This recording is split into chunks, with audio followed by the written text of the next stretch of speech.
All right, can you hear me now? Mute. Haven't done that one in a while. Man, all right. So we'll go back real quick. So welcome everybody. Hold on. All right, there we go. All right, so welcome to Turkey Hunting 102. We already had 101 earlier in the week. So if you were able to join us for that, that's great. If not, this is a little bit more advanced topics compared to going over the regulations and things like that we covered in 101.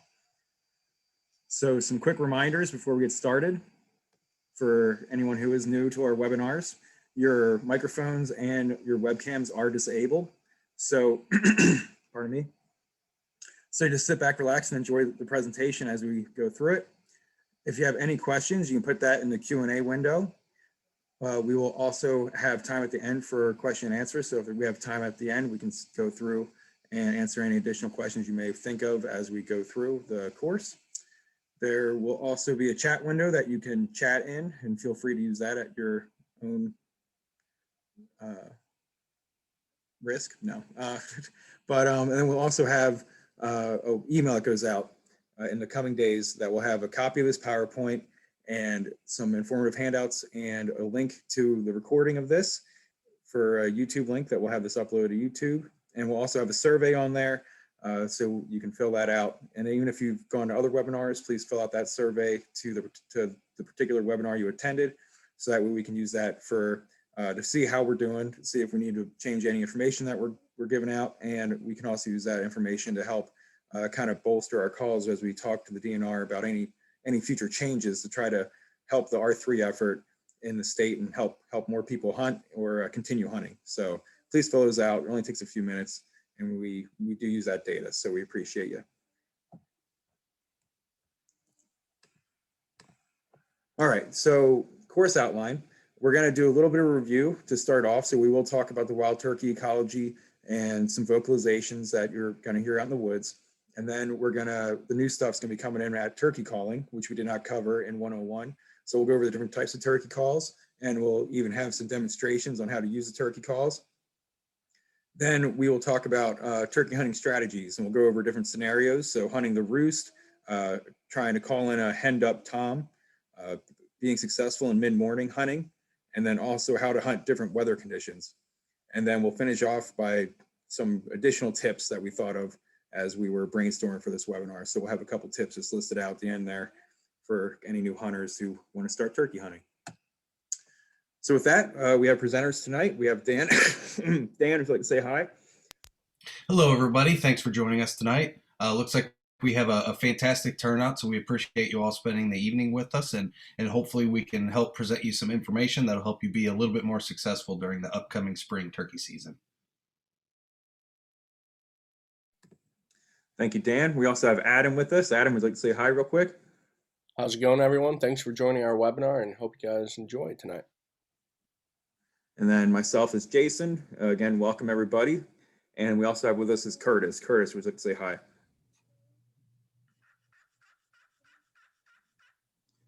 That's turkey for good evening, everybody. Very good. Dan, do you want to go over the poll that we had to start the webinar off with? Sure. So we're just going to do a quick poll. It'll pop up on your device, and if you just go ahead and answer that question really quickly, it'll kind of help us, gauge the crowd and how experienced you are with turkey hunting, just so we can dive into some of the more nuanced stuff, as well as focus on the basics. So you should see that poll launch on your device. So go ahead and take the next few seconds to answer that poll.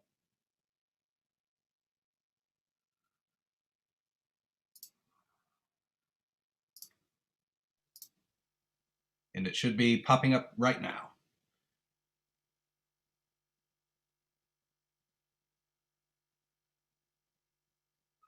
Excellent. So it looks like we've got kind of a wide range of experience level, obviously skewing a little bit more towards the beginner and never hunted turkey, but there's also some intermediate hunters.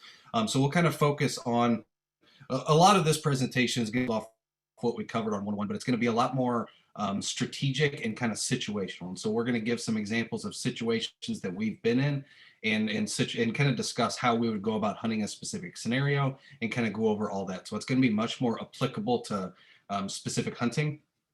So thank you for answering that poll, because that gives us a great way to kind of gauge the audience, so that we can kind of move forward with this presentation.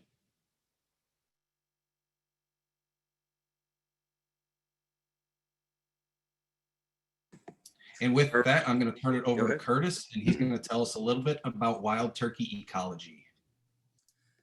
All right, let me go ahead and minimize this chat down so I can see here.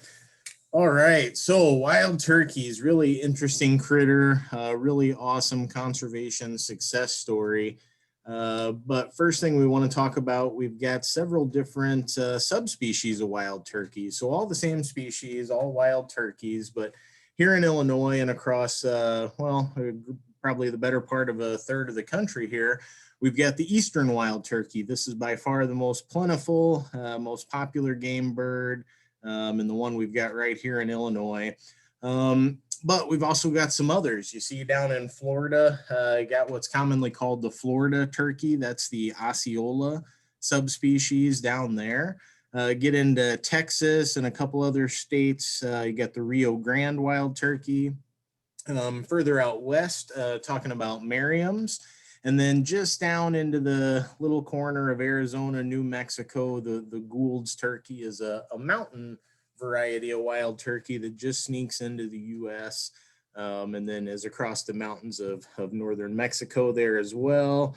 And then to round it out for North America, we've got the ocellated turkey, which is probably the most striking as far as coloration goes, down in the southern parts of Mexico. And so a lot of different variation here. All these turkeys are a little bit different. The Gould's is a mountain bird. The eastern is really considered to be one of the most wary and most challenging to hunt. So fun one to have here. One thing I do want to point out about this map, you'll notice it's from the year 2000. So we're talking about better than 2 decades ago now. And I know that's weird to think about, but it is. This map has continued to fill out since then. So pretty much all across Iowa, all across Illinois, Wisconsin, Minnesota, all those areas that you see are white are now filled in. And likewise, the eastern turkey isn't the only subspecies that's continuing to expand. Most of these populations are expanding. So in the past 20 years, there's been a significant amount. There'd be a lot more color on this map if the numbers were from 2020 rather than 2000. We can go on to the next slide here. Get right into basically the conservation story here. So this is, and some naturalists will say that the wild turkey in North America is the greatest conservation success story that exists, which is really saying something. I mean, we've got some great conservation success stories: white-tailed deer, bald eagle, Canada goose, just to name a few. But wild turkey is certainly right up there with all of them. So some of you might know some of the founding fathers, notably Ben Franklin, was a big proponent of the wild turkey, thought it should be the national symbol over the bald eagle, but eventually vanity won out, and the bald eagle's a little bit more handsome, so we've got it as a national symbol, but the turkey was very, very close. So now back in the era of, we kind of call it the prior to the era of conservation. So European settlers had kind of an exterminative view on most wildlife, and turkey was no exception. So right around 1910, the very last wild turkey was gone from the wild in Illinois. So turn of the century there, turkey's basically gone. And if you look all across North America at that time, the number of wild turkeys was estimated to be about the same as the number of polar bears that we have right now, which is somewhere around 3,000. So really down low, people basically, conservationists, hunters, and naturalists were basically preparing for wild turkeys to go extinct, to go the way of the passenger pigeon or the heath hen before them. And obviously, we know that's not the case. So hunters stepped in with both effort and dollars, and due to putting money into buying stamps, habitat stamps, and other conservation efforts, raising a bunch of money, we started to bring the habitat back. Once the habitat was back, reintroduction efforts really started and got going here in 1959. And we found out that works really, really well. So, and I mentioned this was this is the case across a lot of North America, not just Illinois. But when they brought the habitat back, we're originally starting to think about reintroducing turkeys. One of the first things they did was start captive breeding and raising, and then releasing those birds. But they found out that they just didn't have the skills needed to survive out in the wild. So that tactic was abandoned, and then they realized that trapping them in areas where we had a lot and releasing them, that worked really well. The turkeys held up to that capture really well, and then they took to the new habitat, and if it was suitable, they stuck around. And um, obviously, through the 70s all the way into the early 2000s, turkeys were moved around Illinois to kind of fill in those gaps. And now today, it's estimated that there's over 100,000 wild turkeys living in just Illinois today. So we're talking about down from somewhere around 3,000 across the whole country, to way up over 100 grand right in Illinois today. So an incredible conservation success story. A really great example at how hunters' dollars were put to use to create the habitat, and eventually led to the reestablishment, the reintroduction efforts, and it worked. And today we've got hunting seasons to go out there and enjoy, and it all comes back to this. So pretty cool, really cool story. We'd be remiss talking about turkey hunting if we didn't spend some time kind of laying that story out.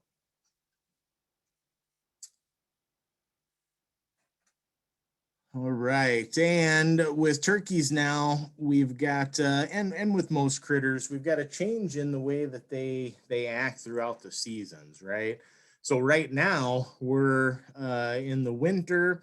We're still seeing the big giant flocks of turkeys, and those in the northern parts of Illinois have got a decent amount of snow on the ground. They're seeing these big flocks of turkeys going from grain field to grain field, and woodlot to woodlot, basically looking for food. But all of that is about to change here as the weather gets a little bit warmer and the days get a little bit longer. And along with that, some testosterone starts to get brewing in some of these gobblers, and they're going to start fighting. So some of you might have seen it already, but here just within the next couple weeks or so, those big flocks of turkeys that you're driving by in the fields, they're going to start getting a little angry at each other, and you might see some feet flying and some feathers flying. So they're going to start to fight, start to establish that dominance.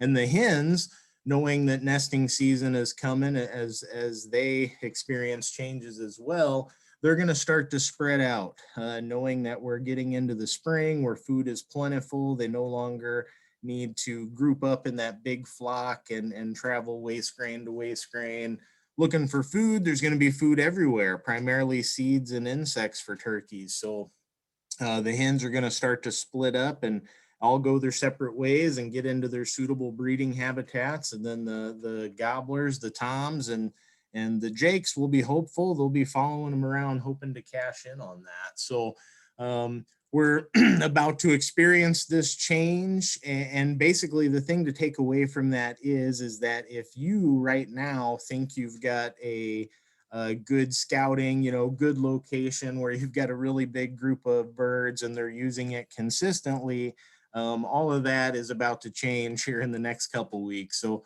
hopefully you got some turkeys that stick around, but definitely you're going to need to continue scouting to ensure that you have a good hunt there.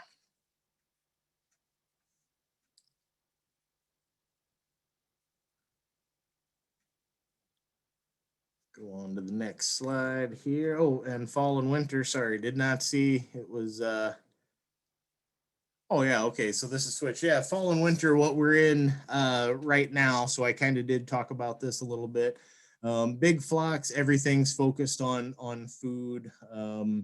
And it's a great time to go out and see turkeys because they're pretty visible right now in the big flocks. And sometimes you can see flocks numbering in the around 100 or even more birds. So really big flocks this time of year. They're all about ready to break up into their smaller groups. And this is, I should mention, not just with turkeys, deer do this same thing, and a lot of critters do this where they will, even though they're not considered a migratory species, their home range will shift. Sometimes even several miles, or with deer, it could be as much as 20 or more miles just between the seasons. So the critters, they gotta make a living out there, and they know how to move around to take advantage of those seasonally available food sources. And with that, we'll get into some of these key behaviors and attributes that are really going to impact our hunt. And one thing that we know is coming, it's the breeding season. This is why most of our um, obviously most of our hunting trapping seasons are during the fall. Um, but turkeys are gearing up, do a lot of breeding activity in the spring, and historically that's been the time when people hunt them. So um, we're trying to take advantage of that, those increased in testosterone, and the birds wanting to go out and find as many hens as possible, and take advantage of that to hopefully harvest one. Not only that, but just that whole spectacle of them breeding and attempting to breed and establishing dominance. It really makes for a lot of cool vocalizations and cool interactions between birds, and really a memorable time to be out in the woods. So really, really cool. Um, in the fall, you'll notice not nearly as many vocalizations. They change around. They're in that big group. Mostly, you're just going to hear like some kiki runs, some little purrs and putts, and little things just from them being content. Now, if you were to break up that big group, you'll notice they'll do a kiki, like a comeback type call to try to regroup, which is um, a regroup call really popular in the fall. But a lot of these things you're not going to hear during the springtime. So a little bit different, switches from feeding into more of a breeding type thing. So that's the kind of calls that we're going to be later in this presentation going to be showcasing for you. They're going to be the spring breeding type calls. Another important thing to remember about turkeys, though, is really excellent eyesight. Most of the turkey's brain, like most birds, is completely made just for interpreting images and eyesight. So really poor sense of smell. They do have a good sense of hearing, but with turkeys, it's the sight that you've got to worry about. They're not going to wind you, but and movement, geez, they are really good at picking out movement off colors. So obviously turkey hunting, not like deer hunting, we're not wearing blaze orange or any bright colors like that. And really when you're turkey hunting, you want to stick away from any colors that could be confused as a turkey type color, which would be like the red and the blue and the white that you see standing out on that gobbler's head. So definitely some interesting and unique things about turkeys that make them different than deer. It's a different kind of hunting. I love deer hunting, but wow, spring turkey season is not to be missed. There's so much interaction between the hunter and the game, whether it's calling, decoying, moving, and trying to get in the right spot. It's really an interesting chess match, and it's a lot of fun. So hopefully you all are as excited as us to sort of get into it. With that, I'm going to turn it over to Dan, and he's going to introduce you to some of these turkey vocalizations.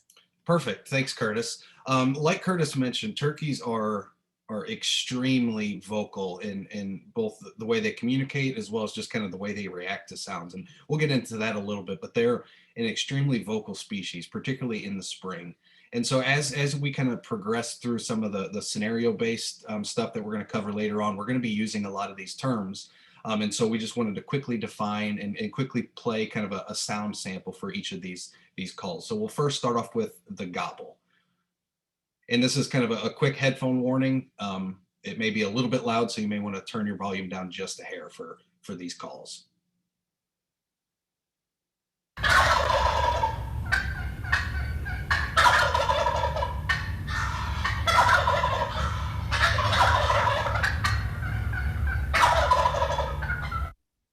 So the gobble is, it's one of the principal, if not the principal kind of vocalization of the male wild turkey.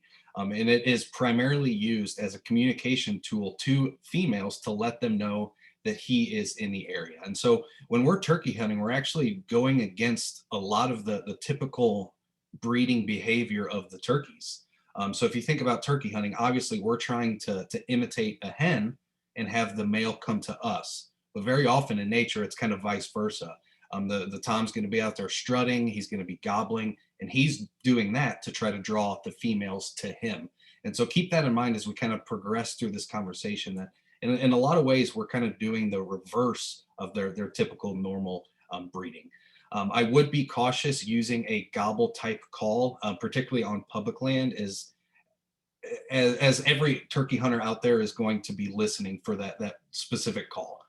When we're out there, either when we're hunting for the roost or if we're doing kind of a midday thing, we're always listening for a gobble. And anytime you hear a gobble, chances are you're going to start trying to make a play. If it's kind of within, a close distance, you're going to try to put together a plan. And so very often, if you're out there utilizing a gobble call, you may just attract other hunters. So be cautious using the vocalization of a gobble as a call, but it's something certainly to be aware of. It's also extremely effective for roosting birds. And that's going to be kind of our first scenario, is going over, how to roost birds, how to locate them. And we'll go over some locator calls. But this can be another effective locator call, is just using the gobble and trying to initiate that gobble response from a roosted bird. The next call is the yelp.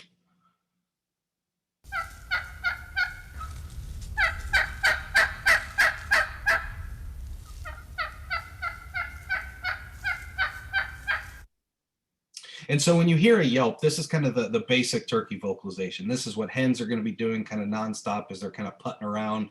They'll be clucking and purring and occasionally doing these yelp cadences. And what's really important about trying to mimic the yelp call, and I'm sure Curtis and Adam will kind of discuss this when they do some demonstrations here in a few minutes, but a lot of the key to turkey hunting, particularly when using a yelp call, it's more important about the cadence rather than the particular kind of tonality of the call. And so I'll have Jason play this vocalization one more time and just pay attention to that kind of cadence and that beat of the cadence.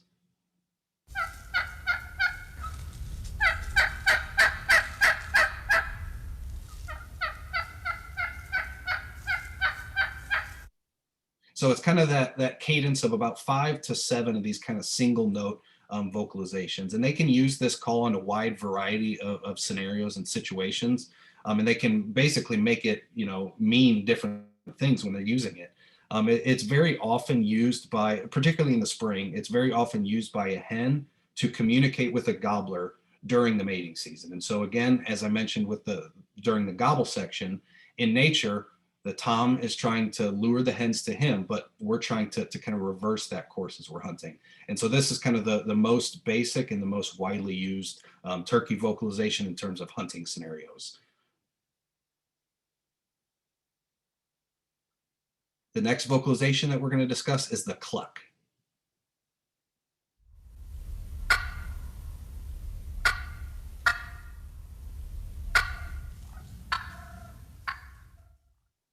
So the kind of plain cluck often includes kind of 2 or 3 of these kind of single note, kind of staccato type notes. And the really cool thing about clucks is very often when a turkey is out there clucking, it's not just a cluck. Very often they're kind of mixing it with a purr, or they may mix it with a yelp. And so that's the real cool thing about turkey calling and turkey hunting. Curtis kind of alluded to it, that it's more of an art than it is kind of a science. And so using these different vocalizations in conjunction with each other can be a really effective strategy. But the cluck is just kind of used as kind of a communication tool to get the attention of another bird. I personally like to use kind of a cluck and purr as I have an approaching gobbler. Maybe for some reason he's kind of hung up and he's just kind of strutting back and forth, maybe 60 to 70 yards just outside of range, and I just need him to come that last 20 or 30 yards. Very oftentimes, little cluck and purr type vocalizations can really keep their attention and make everything just seem a little bit more realistic, to hopefully get them to kind of commit to approaching your decoy.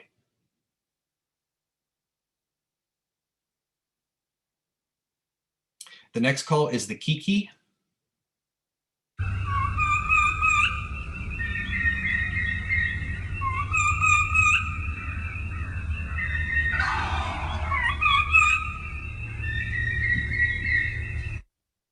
So the kiki is as you kind of heard, it's kind of this 3-note call that lasts maybe a second or two, and it's kind of an interesting call, and it's not particularly utilized very often during the spring, but it's a very very effective call during the fall turkey season. As Curtis kind of mentioned, in the winter they're in these big flocks and these big groups of birds.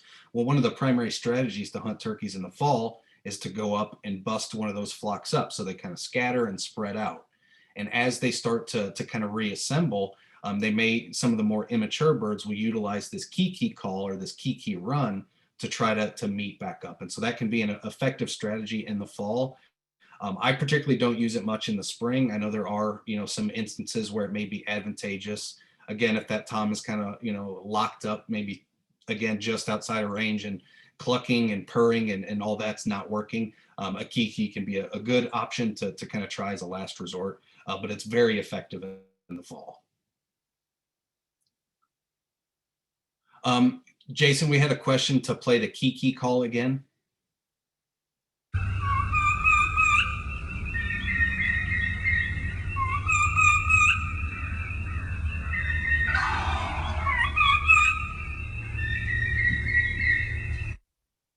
And if you're having trouble hearing it, it's kind of this really high pitched kind of squeal, just kee kee kee. It almost sounds exactly like what it's saying. That was a terrible impression. I don't have a call in my mouth. I apologize, but it kind of just sounds like kee kee kee as it kind of progresses, and it tends to pitch up towards the end. And there's a lot of turkey hunters that will add on a yelp at the end of a kiki, and that kind of changes it from the standard kiki call to kind of this kiki run.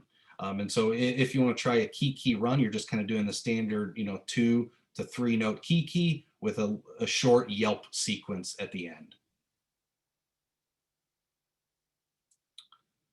Now this is kind of the Barry Manilow of turkey vocalizations. This is kind of the romantic. It's very calm and soft. So this is the purr.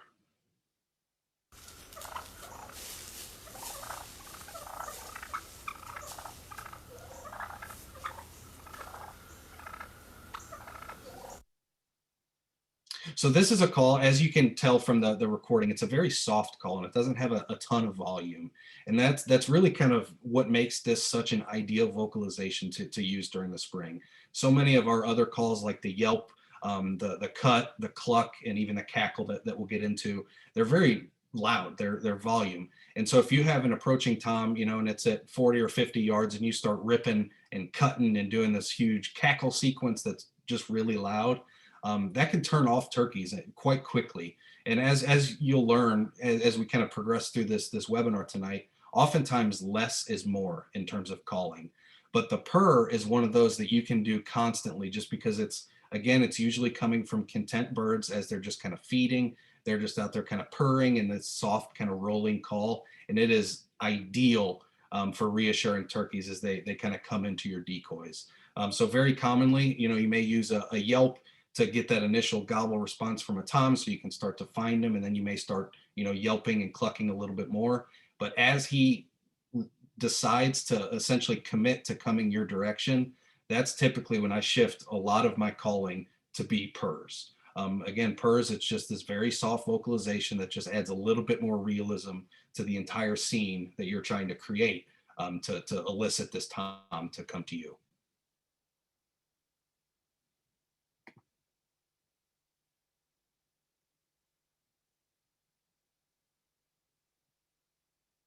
The next vocalization is the cut.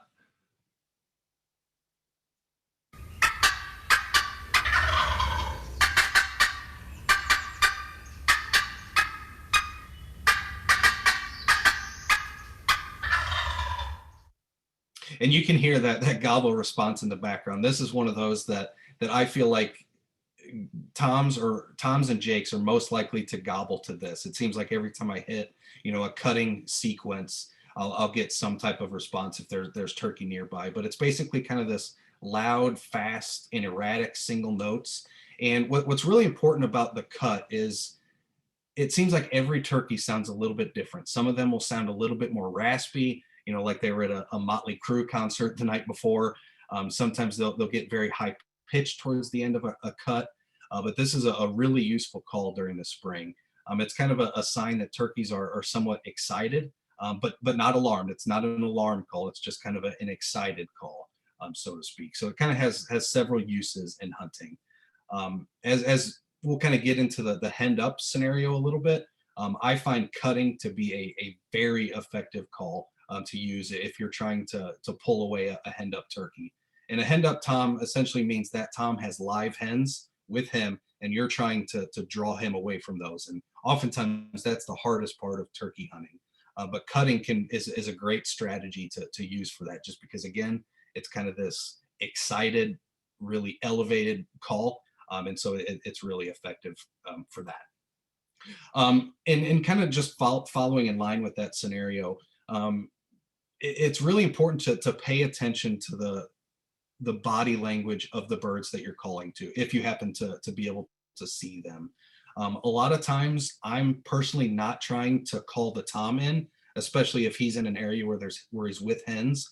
I'm not necessarily trying to call that tom. What I'm trying to do is call to those hens and try to mimic their response as much as I can. So if they're out there just purring, then I'm just going to continue purring. If they're cutting, I might start cutting a little bit, because again, all I'm trying to do is get those hens to come to me, which is then going to bring the tom right along with them. It's very hard to lure a mature or even an immature male away from live females when you have decoys set up maybe 100 or 150 yards. And so oftentimes we're trying to pay really close attention to the body language of those females. So I'm going to be mimicking the sounds that I hear them make, and cutting is very often one of those that can be used to get them agitated and excited, and hopefully get to commit to your setup.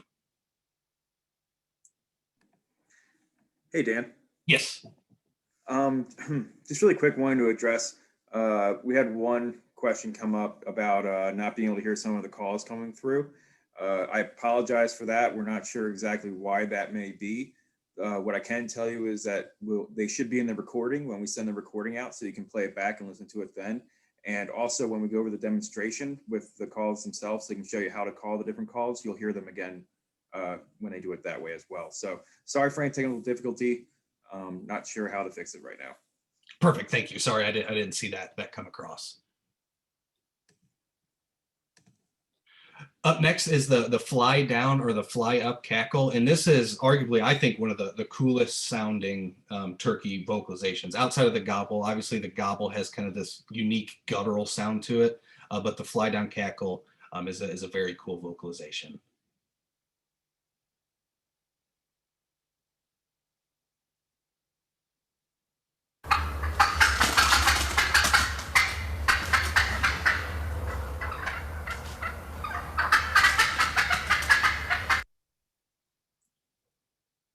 So I want you to pay special attention. I'm going to have Jason play that one more time. Pay special attention to the other sounds that you kind of hear in the background as well.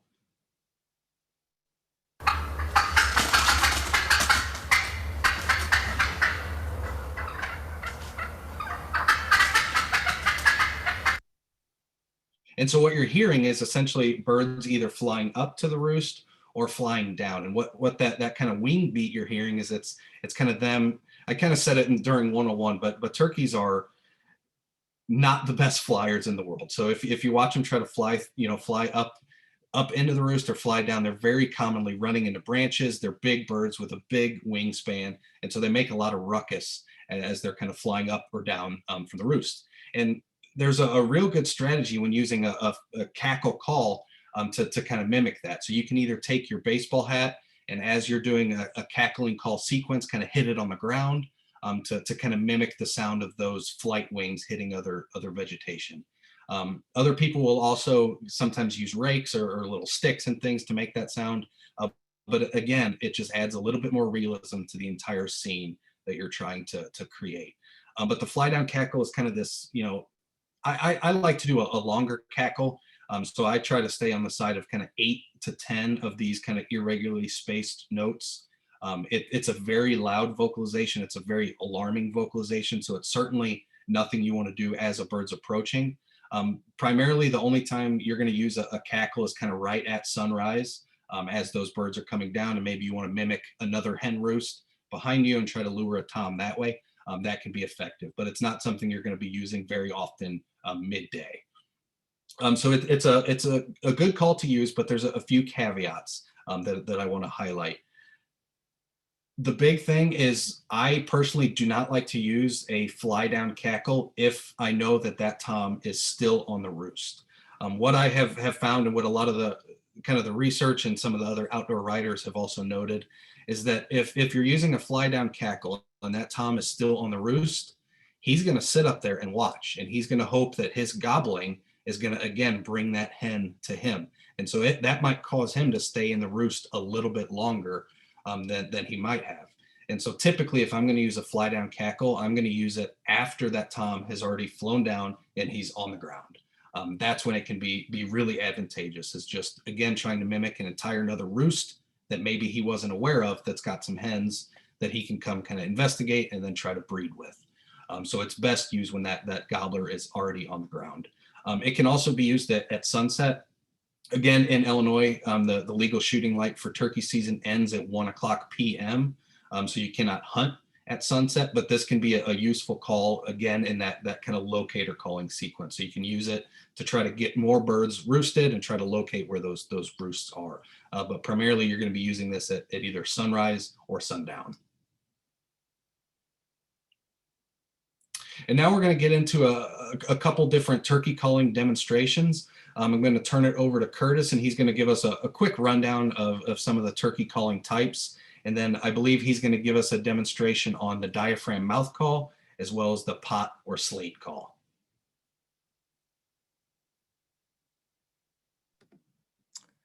All right. So some locator calls here. We're not going to, go over how to do all of these because, basically what you're trying to do is make some kind of loud noise that elicits a gobble. So when male turkeys, their testosterone's flying off the charts, really any noise that they hear is basically going to trigger a gobble. Sometimes you'll slam your door when you get to your turkey hunting spot on accident and the turkey gobbles. So really, you don't have to blow a perfect owl call, crow call, duck, goose, any of that stuff. It doesn't have to be perfect. If you can make a noise on it that doesn't sound too unnatural, it's going to get the job done, which is basically all you're trying to do with these is just make the and Bigfoot knocks is down there too. I just noticed that. That's a nice touch. But anything loud to make that turkey gobble, he's just giving away his position to you. And one that I have in my possession here, I do have a turkey gobble call. You'll see these for sale at your local sporting goods store. It's just a shaker gobble call, super easy. And I'll echo the same sentiments that Dan said earlier. I don't use these on public land, very rarely use these. Much better to go with a crow or an owl or something like that that's not going to bring other turkey hunters to you. But if I'm on private land and I just need that bird to gobble, I will shake this call, and a lot of times that'll give me one gobble, which is usually enough because generally what I use this call for is just to get that one position, and then I'm taking off and trying to get close to that bird or in front of that bird. So I will go ahead and demonstrate this gobble call real quick. See if it comes through here.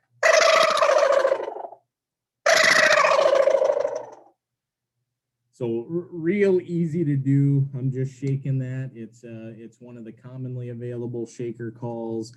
And again, use that very sparingly. The other calls are probably going to be going to get more use from you, because this call is not intended to bring them in. Again, all of these, including the gobble call, we're just trying to get that tom to make some noise so that we can take the next step there.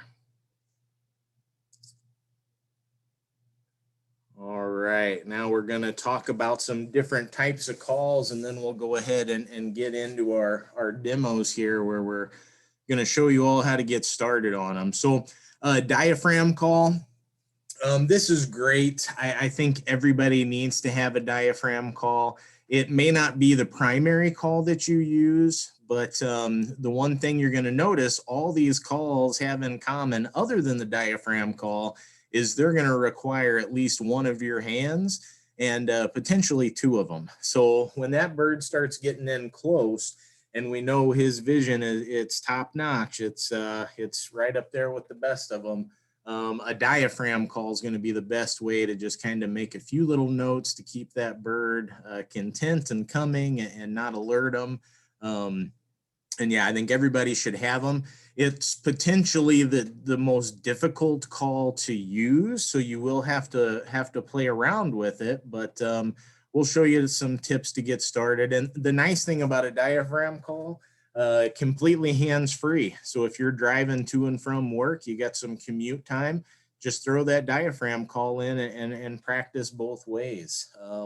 You won't get nearly as much radio time, but and your passengers might get annoyed at you, but you'll get lots of time to practice and become one with that call. Now, number two, the box call. This is, when you think about just historical turkey hunting, you're thinking about the box call. This is a call that can really sound sweet. I mean, if you want a really raspy old hen, a call that's hard to make mistakes with, wow, a box call is it. Now, some of these are expensive. Some of these are works of art and a music instrument all in one. So these aren't cheap, but when you get one, if you take care of it, and Adam's going to show you how to chalk it up and do all that stuff too, but it should last you a lifetime and really be a fun tool out there. Now, your pot or slate or friction call. So a lot of people will just call these a slate call, which is fine, but they can be made out of a lot of different types of surfaces. So really what they are is a friction call or a pot call. So this call has two different parts. It has the pot, which is the round part that the slate or the friction surface is on, and then a striker. So a little device that looks like a pin or a stylus that you're going to use to create friction on the slate or aluminum. And so, yeah, most of these that you're going to see are going to be either slate, which is historically really good, has really good friction. It makes really sweet sounds. Aluminum is going to be maybe a little bit more weatherproof and give you a little bit louder, sharper sounds, maybe travel a little bit greater distances. And then you'll see also glass and crystal type calls. And these are really designed to give you high-pitched cutting noises that can shoot through the wind and travel through topography and really reach out there and touch somebody. So in general, if you want something that sounds really sweet and is gonna basically sweet talk that bird, you're probably thinking more along the slate aluminum lines. And then if you want to reach out and reach the waiting ears of a gobbler a long ways away, then you're going to start to think about these crystal or glass top friction calls. So, and then number 4 here is a push-pull type. So this is another type of box call, but now instead of being what's basically a two-handed design, you've got a design that you can even strap right to your gun and just use with one little finger moving. So it's kind of the same idea as a box call. It is a box call, but you can use it with just one finger. So you might have a little bit less. I used to have one of these calls. I lost it, though. I don't have it anymore. You might have a little bit less freedom than you do with the box call, at least a loose box call. So you can't maybe have the range of all the different vocalizations that you can make with an open-ended box call. But like I said, the push button definitely has its purpose because it takes a little bit less movement to do. And especially for somebody who really just can't blow a diaphragm, a mouth call at all, but they need something that they can do when that bird's closing the distance, then one of these push button calls sort of strapped to into your gun, so you can just kind of use it with your offhand as you're holding your gun there. You know, that can be a great backup if you can't wrap your mind around the diaphragm call there. So a lot of different call types, and even amongst these, so this is 4 different main types, but when you go to the store and we get close to turkey season, you're going to see just a plethora of options. So it can be overwhelming, but basically, if the store allows you to play with the calls, that's awesome. You know, find one that you like. If not, well, then it's just kind of try to get a couple and go home and play with them and find the ones that you like the best. And those will be the ones that make your hunting coat or your hunting vest. All right, with that, we're going to get right into it. So I am going to grab my friction call here, and I'm going to go ahead and turn on my video. See if this is going to work. Okay, so a variety of different friction pot calls. I'm going to try and hold them up so you can see it. I've got this little buddy of mine made this. I've got slate on one side and then aluminum on the other side. So I can make, I've got 2 different friction surfaces with this one call. This is the one I'm going to be demonstrating on. And then I've got a striker that's made out of the same. This is Osage orange. So it's a nice orange shade, really pretty piece of, piece of art basically. But I'm going to be using this as my main demonstration piece. But I will just show that I've also got, here's a plastic striker. So in really rough conditions, if it's wet, rainy, my wooden striker, I might get to where I can no longer cause friction. This little plastic striker with a hole in there, it works even in the rain. So it doesn't make nearly as good a sounds as wood. Any kind of wood, and I have others too. You know, I've got pine and hickory, and then Osage orange. They all just a little different sounds, but the plastic does work in the rain. And then, as opposed to the slate and aluminum, I've also got a couple of the glass and power crystal calls. And while I don't think these sound as good as the slate, as far as making just really turkey-ish sounds, they hurt your ears, so they definitely travel. Now, before I get into actually playing on this thing, another thing that you're going to need if you have your friction call is you're going to need some sandpaper. And always carry the sandpaper around with your friction calls. And when you sand these up, a lot of times when you buy them new, if they haven't tested them, they could be completely smooth. And you might be drawing your striker on that thing and not making any noise at all. So you need to sand it up. Now, remember, when you sand, always just sand straight. Because when we're trying to make our turkey calls, we're going to be making little circles. And we don't want to sand in the exact same pattern that we're using to call. So I stand straight, across the grain that way. And you can even do it on the slate. And you can do the same thing on the crystal or the glass calls. Just the sandpaper this here is 220 grit. Any of that mid grit type stuff is good. And don't forget the end of your striker. You can also routinely touch that up on your sandpaper. So now we'll get right into it. I've got my wooden striker. I'm going to start with my slate. So a yelp. Now a yelp is the basic hello of a turkey. And I'm going to try and, now normally when I'm using a friction call, I like to hold it real close to my body. This doesn't work so good with our Zoom camera setting. So I'm going to try and hold it out here, be a little bit different, but I think we'll make do. Now, touch your striker to your slate and just try to find the sweet spot and get a sweet spot where you got a good amount of friction. And then another thing that I want to mention before I get going, never touch your friction surface with your bare hands, right? So we've all got oils on our hands. If you get that on your slate, it's going to affect the quality of your sound. You're going to have to resurface that. So never touch it with your hand. Try not to let it rain on that. Keep it real nice and dry. Same thing with your striker tip. So never touch that. Once you put your striker tip on the surface, don't take it off, because listen, that's a very unnatural noise. And when I grab one of these louder ones, it's even worse. I'm sure that's coming through all right on the audio, but that can be enough to really alert a turkey that something's going on. So once you put your striker on it, leave your striker in contact with your friction surface the whole time, and that'll keep you from making those off sounds. Now to the yelp.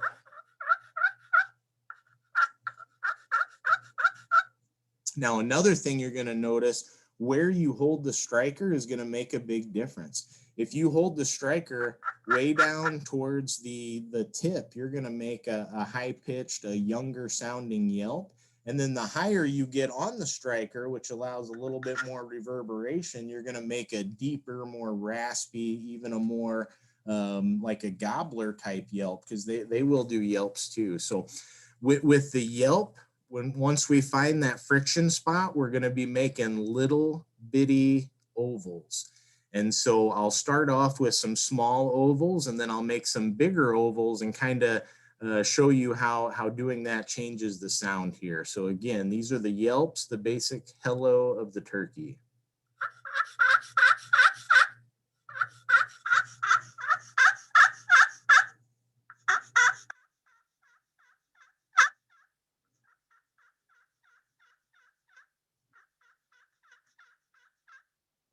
And I can switch that over to the aluminum side, and I really like this side. Oh, yep, got you. I'm going to jump in real quick. It's cutting out your audio for some reason during the actual call.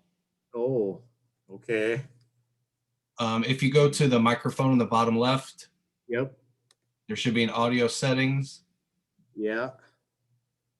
And is automatically adjust microphone volume checked? I do not have that option here. Let's see. Oh, wait, here we go. Yeah, it is checked. Okay, go ahead and uncheck it, and that should fix it. Gotcha. Okay. Now let's try it again here. Perfect.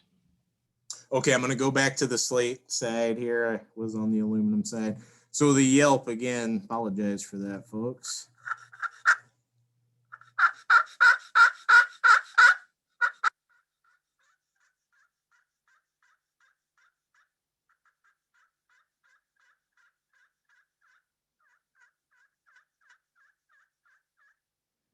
Is that coming through now?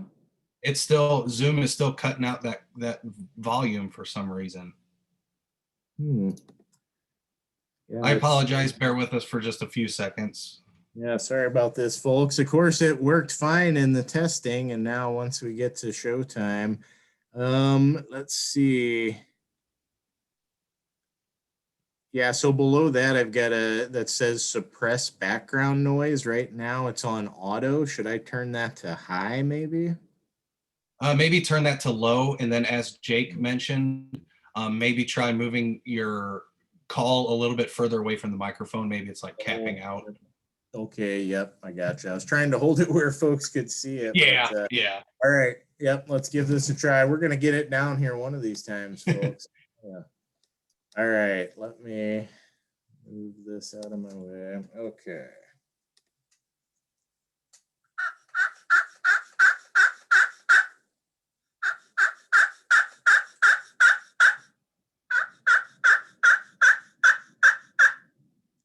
Now, how are we? Perfect. Bingo. Awesome. Maybe that's the ticket. I gotta be back here a little ways. That's fine. So here now we're cooking with gas. So the Yelp, I'm doing these little ovals. I start off with a really small oval and I kind of get to a bigger oval to kind of give it that cadence where it's getting a little bit more full and rich at the end. So here we go again.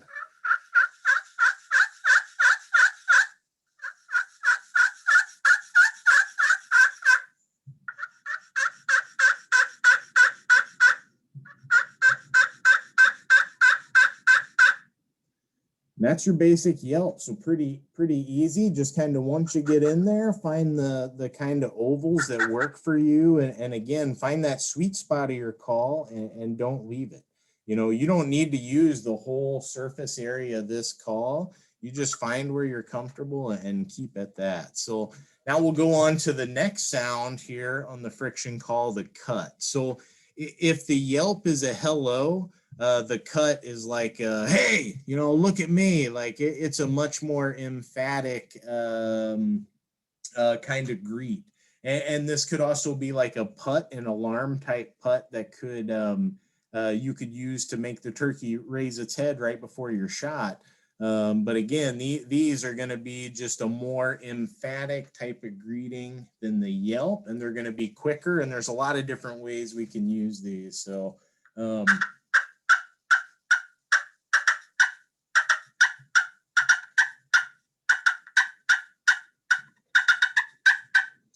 So to make a cut on the friction call now, instead of doing my oval to make that Yelp, I'm just taking a quick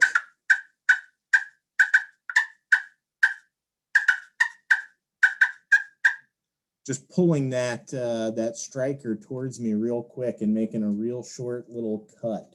And like Dan said, a lot of times they're gonna, they're excited when they're cutting. They're gonna mix in cuts with some yelps and some purrs, and I'll kind of do that in the end to show how it all goes together. But that leads us right into the purr. So again, a nice little sound that the content turkeys make. It's a nice little quiet sound that you can throw in as a confidence builder. And another thing I want to point out, like, you don't have to be perfect. If you accidentally, make some sort of strange noise on this call, turkeys do that occasionally too. Ducks and geese do that as well. But so occasionally they will make an off noise, even a wild turkey. So you're generally not going to completely mess up your hunt if you just miss up on your calling a little bit. It's part of the learning curve. So, get out there and call even when you're not a great caller. And after a few years, you're going to be really good. But anyway, for a purr, and we got to find the sweet spot here, but we're going to just basically softly pull this striker along the friction call in a way that kind of jumps along and makes a purr. So I like to kind of do this with some putts, and again, I like to hold it next to my body, so it's a little bit weird doing it out here, but I'll find this sweet spot.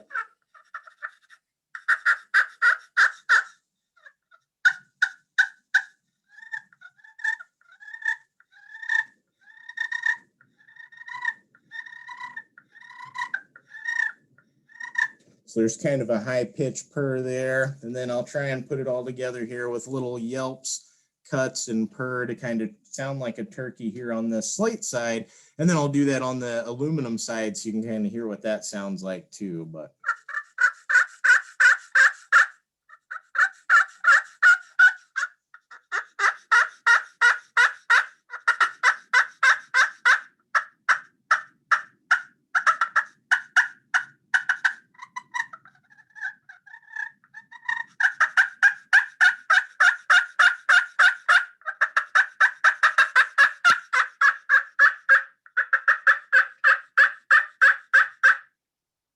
Okay, so hopefully that didn't cut out too much.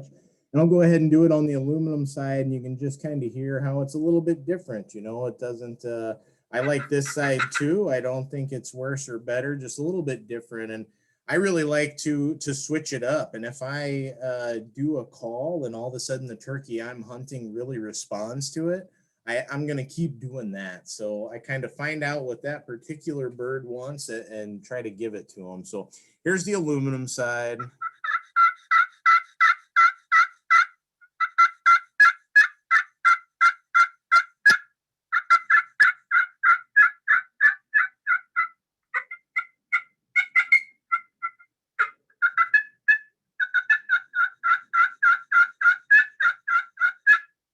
So definitely you can get in the cuts on the aluminum side more of a chance to do something high pitched and something you don't want to do. So that's why really for my main calling surface, I do like the slate, and then I go to the aluminum for maybe a little quiet before they're up off the tree, some quiet yelps.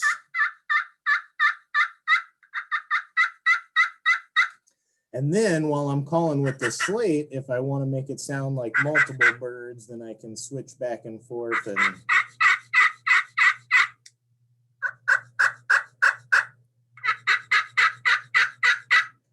give them a little bit different feel just with the different sides of the call there. Just real quick, the power crystals, these are real loud. I'll just do it just a little bit, but I won't do it too much because some of you probably got dogs and cats at home, and they might be jumping through the windows already. So I don't want to do this too much. And I haven't sanded this up. Oh, here we go.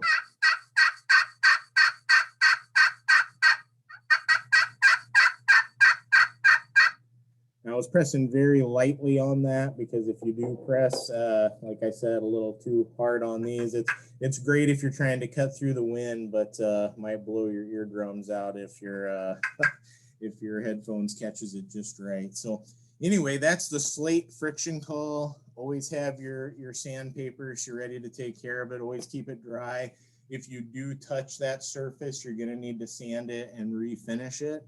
But a really great call that can make a lot of different vocalizations. And again, they can be a work of art too, as well as a musical instrument. So pretty cool there. With that, I think we're ready to move into the mouth call.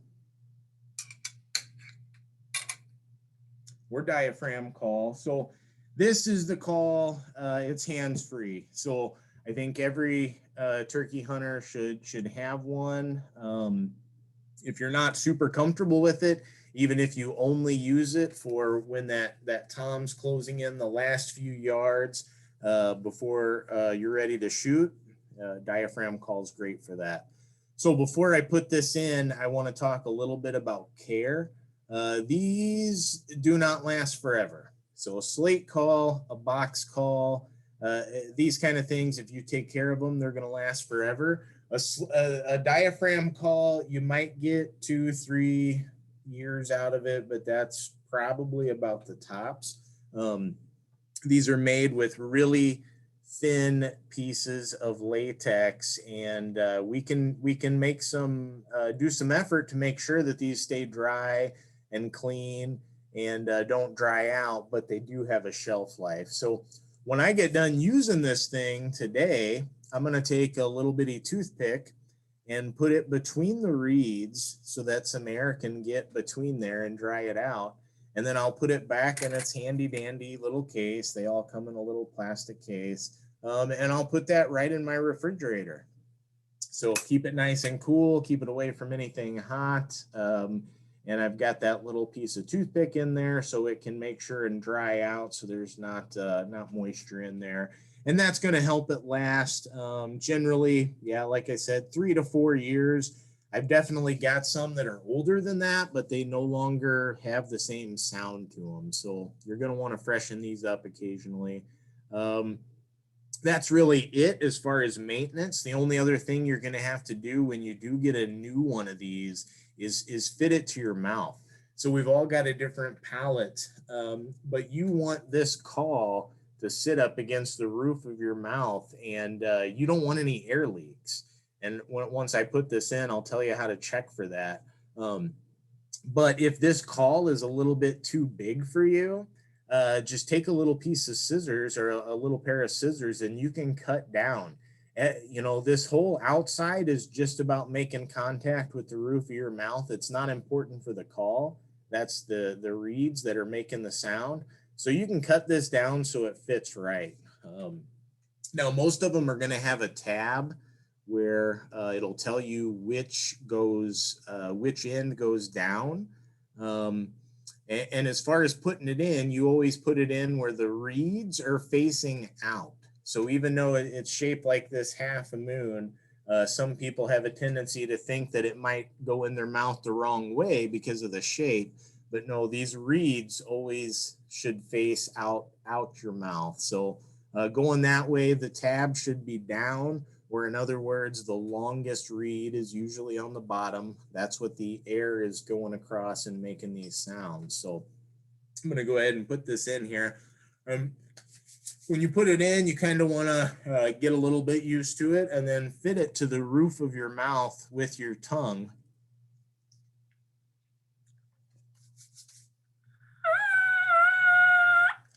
And then try to make some sound like that. And what I'm listening for is any air, what sounds like an air leak. So it'll sound like shh. If I've got any place on this call that's not making good contact with my palate and I need to trim it down, I'll hear that off sound. So I'll do that again here.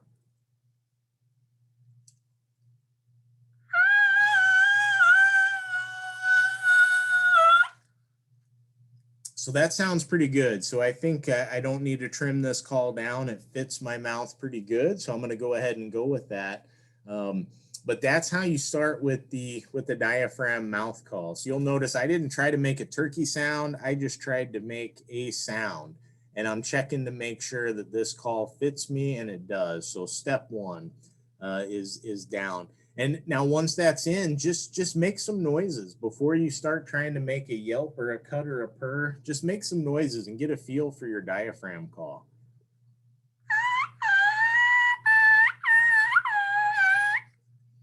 Get a feel for what it can do. That's going to help you out. And then when it gets down to actually starting to make turkey sounds, so your basic yelp, and this is the call we were doing with the little ovals on the friction call. Now we're going to be doing it with our diaphragm. So another thing with turkey calls, I'm not blowing when I put this in. If you think about blowing out candles on a birthday cake, right? You're puffing up your cheeks and blowing. That's not what we're doing with this call. We're doing it like we would a duck call, where we're bringing air up from our diaphragm. Think about if you're trying to fog a glass, so you can write a note on there. You're coming up from your diaphragm. Or think about a quarterback, right? We got Super Bowl coming up, a quarterback coming up to the line, hut, hut.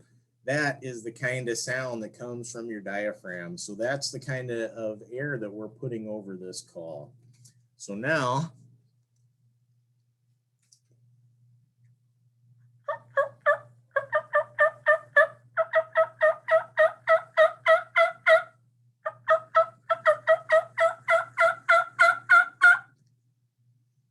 to make that yelp, I'm getting this call in the place of my mouth where I know I can push all the air over that reed.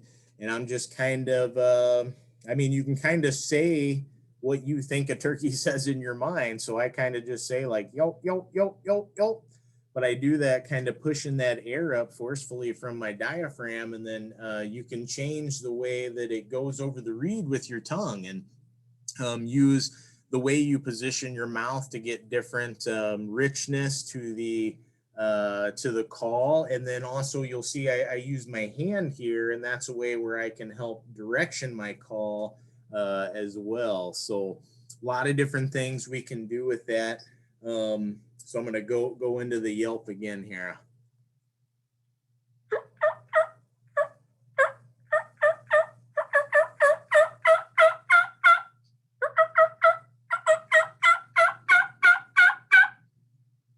All right, and that's our basic yelp. Now, again, the cut is just going to be a faster, more emphatic version to the yelp. And generally these are going to be mixed in.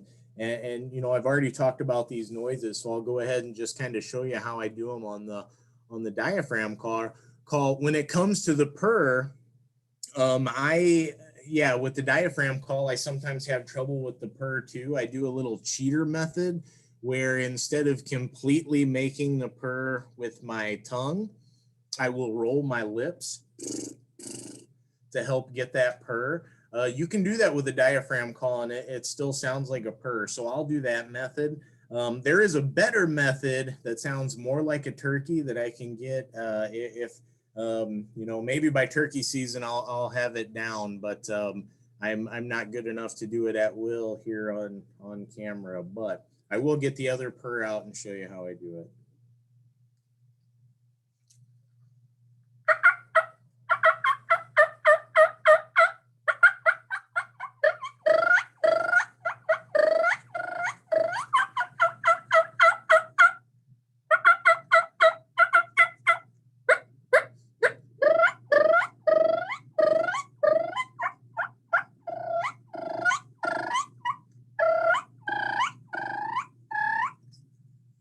And so, yeah, that kind of rolling, you know, purr with little putts in there.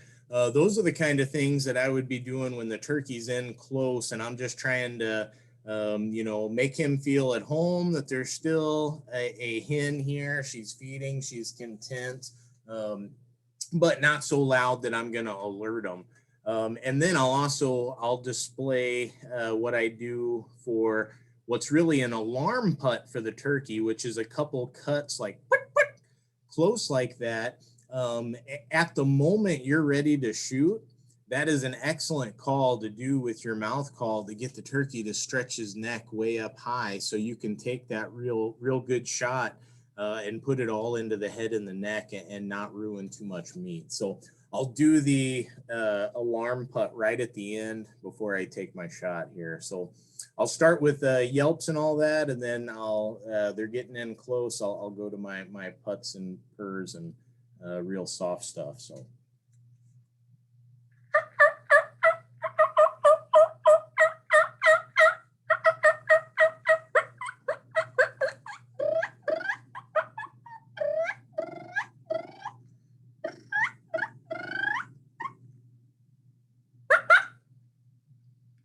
And so that quick putt will be enough that something's up, you know, it was all nice and we were feeding and having a good time. And now this turkey's alarmed. So that'll be enough. They'll, you know, I've never seen them hear that and immediately take off. They usually hear that and really look around, which is that perfect time to lay the hammer down. So that's kind of all the ways I use the mouth call. I guess while we're here, it's not really a spring call, but you can do a kiki run on these as well, your fall type call. I'll go ahead and try to do that since we're here and we got it out, even though you're probably not going to do this call in the spring, but.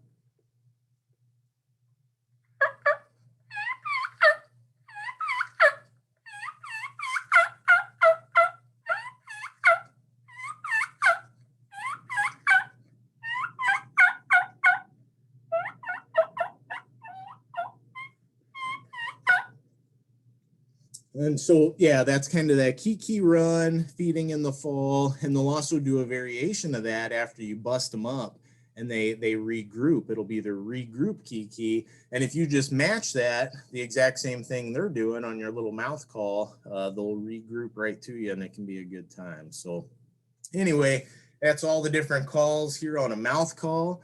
If you get to practice with this thing and really feel one with the call, there's nothing you can't do with this. I know people who can make really good gobble calls just using one of these mouth calls. I'm not one of those. I mainly just use it to sound like a hen, but point is, you get good with these, you can do about everything a turkey can do. So really cool call, fun to use, and one that should be in everybody's repertoire.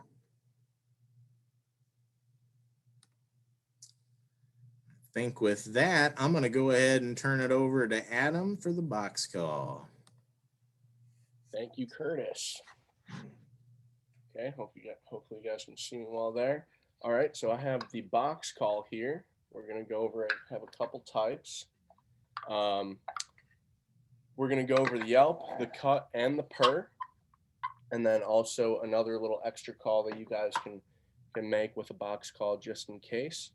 But first, we'll go over kind of what the maintenance looks like on a box call. So this right here is just basically a rod of chalk, and to make these last and make these sound really well, you are going to want to spread this chalk on the paddle and on the edges here of the box itself. So yep, just go like this. Make sure there's a nice even coat on the box call and on the edges right there. And that way you'll have a nice, crisp, clean sound when you are calling with a box call. For this one, you actually don't need to do that because this is a wet box by Primos. This has a coating that is waterproof for rainy days. So that is pretty nice. You don't have to worry about chalking it. It has the coating there on the edges and on the paddle. So, you know, that's handy for if it's a rainy day. And yeah, so those are kind of your two options. Your main basic ones, though, will need those the chalk on the back and on the edges right there. So to do a yelp, you're going to lightly scrape and stroke the paddle across the lips right here. So I like to go slow at first and then kind of do it a little bit faster there at the end to get that nice yelp, but I'll do it slow motion here for you guys.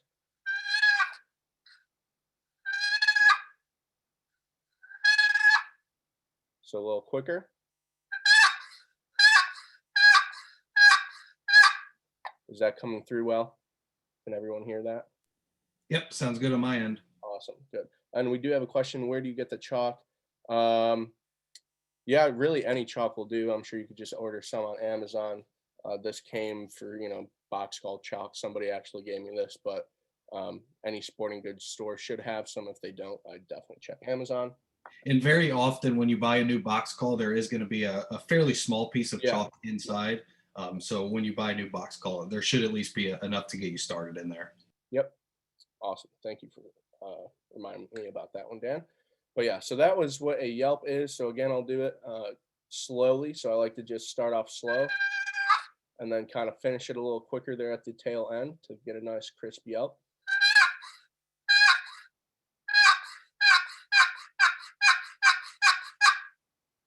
There, I'll do it with the waterproof one just so you guys can get a little sound difference.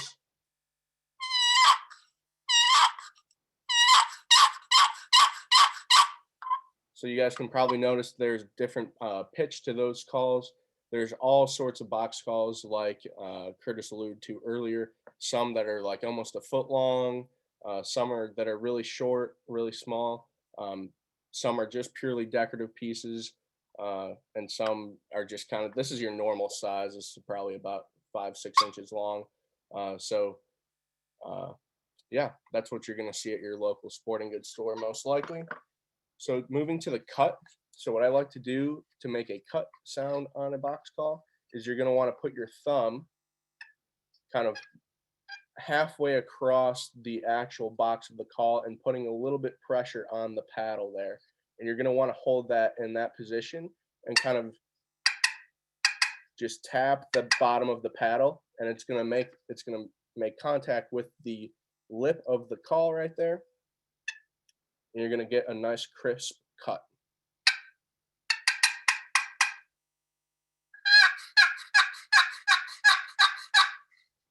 So you guys can hear how that was combined right there. A little cut mixed to a little yelp.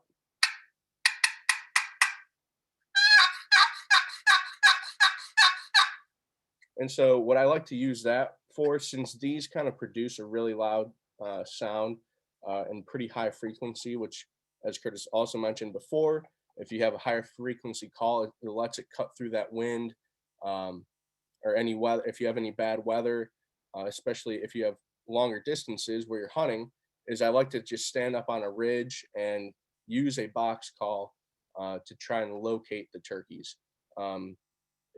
Again, the sound off these travels pretty darn far. So you have a good chance of, locating a bird that's in a pretty decent radius around you. So that's kind of what I use it for. Obviously, you can just hunt with these and it'll do the job just fine.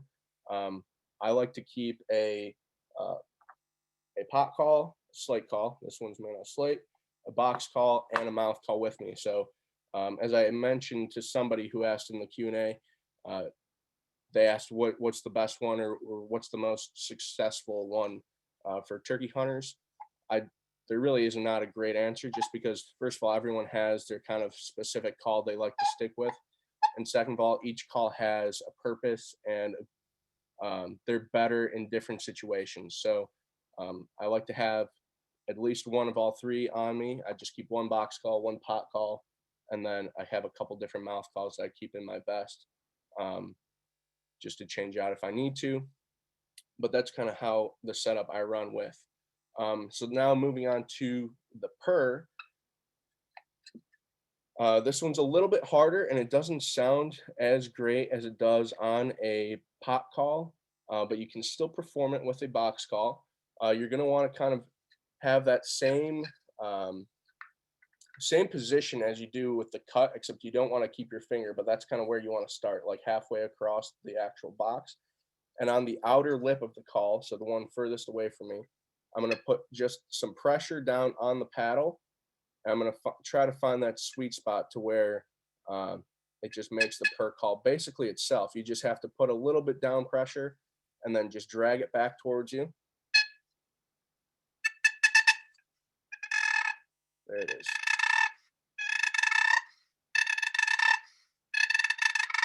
So it does make that purr, but it is a lot louder coming from this than when Curtis was making it on the pot call and mouth call. So just be aware of that. If a gobbler's coming in close, you might want to put the box call down.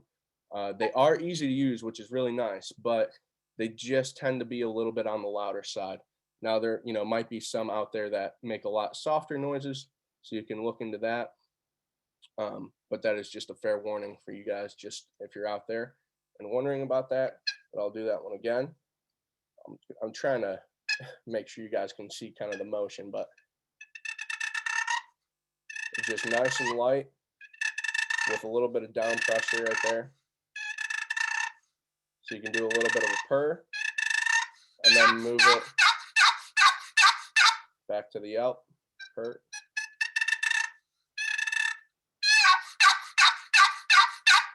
But yeah, those are the basics of a box call. Again, fairly easy to use.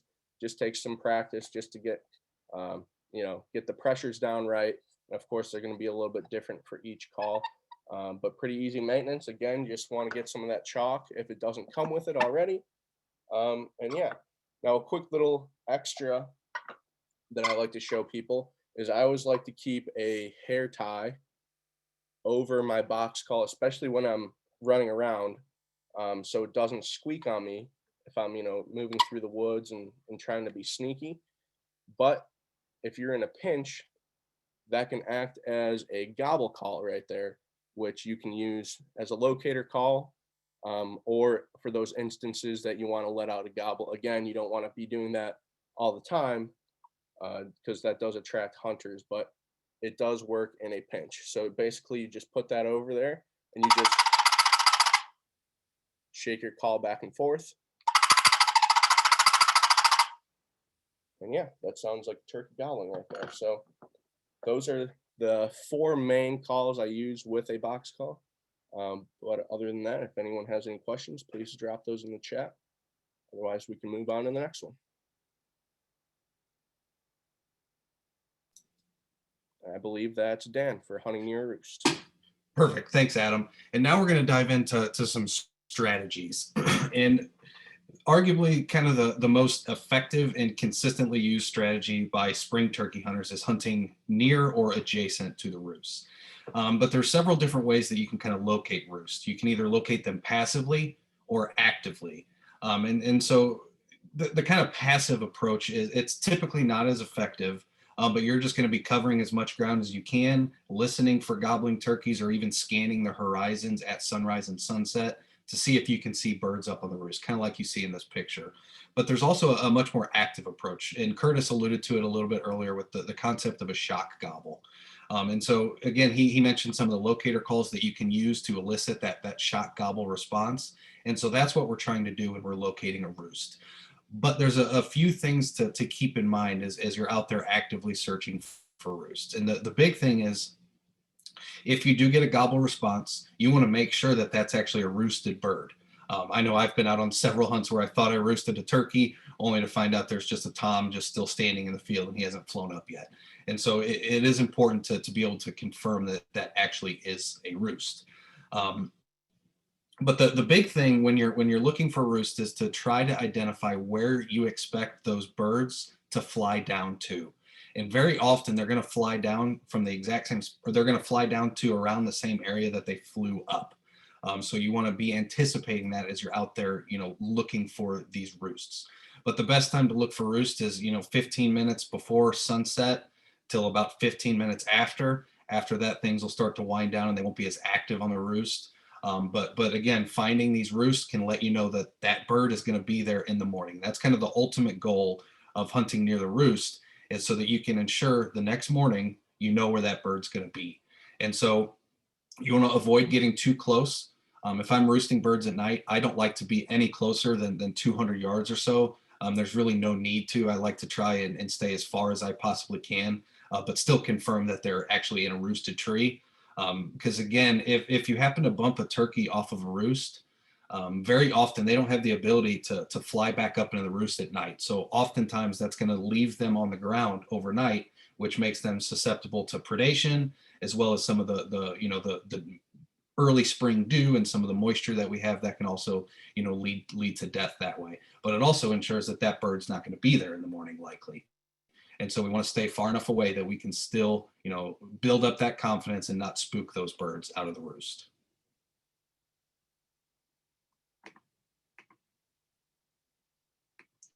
So again, like I mentioned, we want to anticipate where you expect the bird to fly down. Obviously, if you saw or heard the bird fly up, that gives you a pretty good indication, because typically they're going to follow that same path. Obviously, there's always, nuanced examples where they don't follow, but usually they will kind of fly up in that same path. Another usual case, and this is something I follow pretty strategically, is that if there's a turkey roosted on a ridge, they are typically going to fly down to the high side of that terrain. They're not going to typically fly into a valley or anything. They're going to try to sit on the shelf of that ridge, assuming it's kind of the correct habitat. And that can also help you start to narrow down where birds might be roosted. If you have a ridge nearby and there's kind of a nice open flat area near, the top of that ridge or at the same elevation of that ridge, there's a great chance that there could be a roost nearby.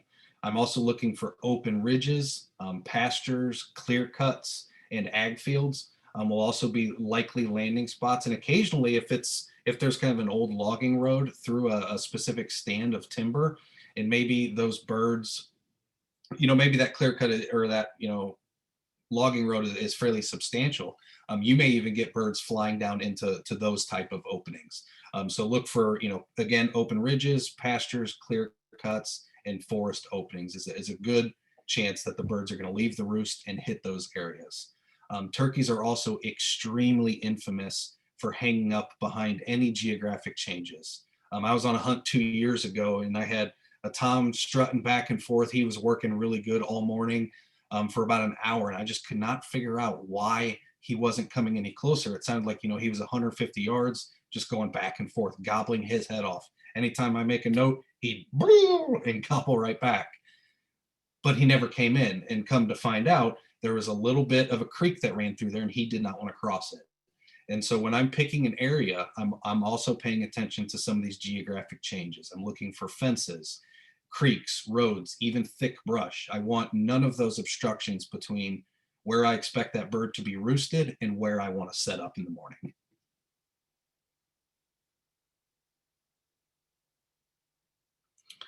You can also utilize some of these topographic features, and we have an example in the next few slides on kind of how I go about this, but you can use those topographic features to kind of conceal your approach in the morning. Again, even in the morning, you do not want to get very close to these birds. I typically try to stay about 100 to 150 yards I find that is a fairly close enough range that I still feel like I'm in the sweet spot and I'm still going to get some good activity, but also I'm not directly underneath the birds and they don't see me, setting up my decoys and kind of stumbling around in the morning. So that's kind of a good approach. There are some hunters that will go a lot more active and even try to get underneath the exact tree that bird is in. It can be effective, but more times than not, you're going to bump those birds out of the roost, and then you're going to basically have to start over. So I take a more cautious approach to hunting over roost. I want to, again, be about 150 yards away is kind of ideal for me. Also use darkness to cover your approach. I want to be set up about 30 minutes before any light begins to appear on the horizon. I'm not using any flashlights. If I am, I'm going to use it on a very minimal setting. And once I get close enough to that roost that I think those birds could actually see that light, I'm not going to use it anymore. And that certainly does make things a little bit more challenging.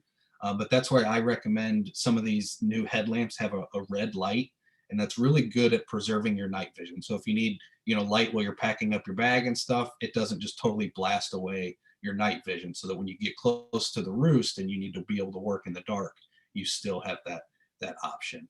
And also when you're out there, I use this strategy for pretty much all hunting, whether it's deer, upland, turkey, is try to sound like another animal when you're out there walking around the woods.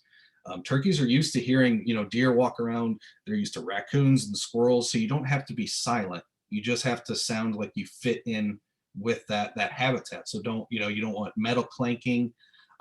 Just try to sound as natural as possible. Don't run, just kind of do a nice even pace, and that'll make you sound a lot more natural, like something that's already out there. And that's the ultimate goal. So here's kind of an example of a hunt I had a few years ago. And this is on a piece of public land in Illinois. And you can see there's multiple parking spots. And that's why it's really important that as you go out and identify these roosts, it's really useful to mark them on a map. I know when I first started, I was like, oh, I'll remember where that is when I get home. And then, you get home and start looking at satellite imagery and you're like, oh, was it on that finger or that finger? And so it is important to pay as much attention as you can and kind of mark it while you're out there. But you can see I kind of have two access approaches for this specific example. And we can see where the turkey's roosted. He's roosted right up on the top of a ridge, right at an old field. So we have a nice opening that chances are that bird is going to fly down to and going to begin feeding and mingling with the hens that are out there. And so when I'm looking at a map like this, I want to strategically come up with a plan of how I'm going to access that spot without him seeing me. So you could certainly come in from the north and just head straight south and kind of wrap around that finger, or you can come in the other way. But the big thing, if you were to come in from this parking lot that's kind of in the bottom left corner, there's kind of some openings that he might be able to kind of pick up on your presence, especially if you're using a light. And so just be thinking about that it's not necessarily just being concealed as you're hunting, but also concealing your approach as you get closer and closer to the roost. So when you begin hunting, again, approximately 100 to 150 yards is kind of the ideal setup. You'll begin setting up your decoys. And as we covered in 101, there's a few different decoy strategies you can utilize. But typically I start off almost every single hunt, every single morning with just a basic feeding setup. It's not intimidating to the birds. It's kind of it's what is expected to be out there. Especially if it's kind of maybe you have an early season hunt and breeding hasn't really kicked off yet.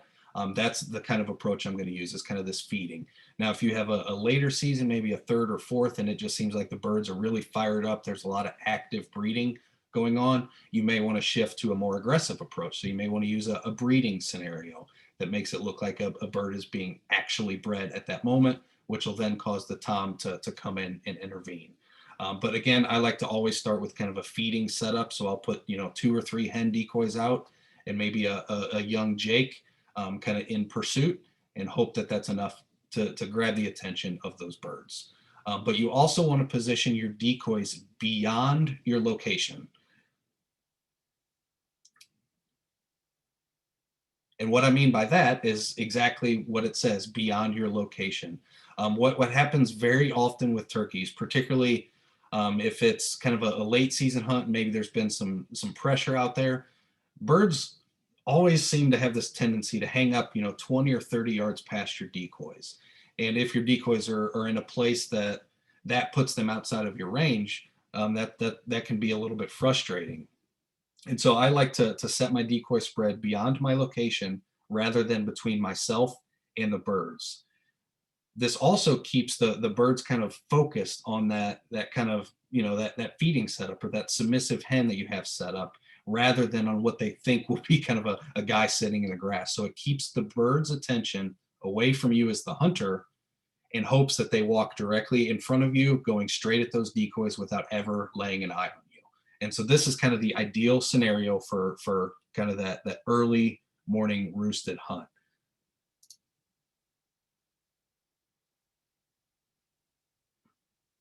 Actually, can you go back for just a second, Jason? There's one more thing I want to highlight. And you may ask yourself again, why did I expect the birds to fly down this way? And a lot of that is due to the topography as well as the cover that's present at this specific location. And so you can see that dark contour line that kind of runs around that has 650 in it. That's the highest elevation in this area. And everything to the east of where that turkey is kind of a low laying area. And again, typically if they're roosted on a ridge, they like to fly down to the high ground. And this has a nice opening that's got concealment on multiple sides. And so it feels like a very safe and secure area for the turkey, because they can get in there, feed around, and they really don't have to worry about too much ambush, because they have so much cover basically surrounding them on all sides, other than this little opening that you're hoping to draw them through.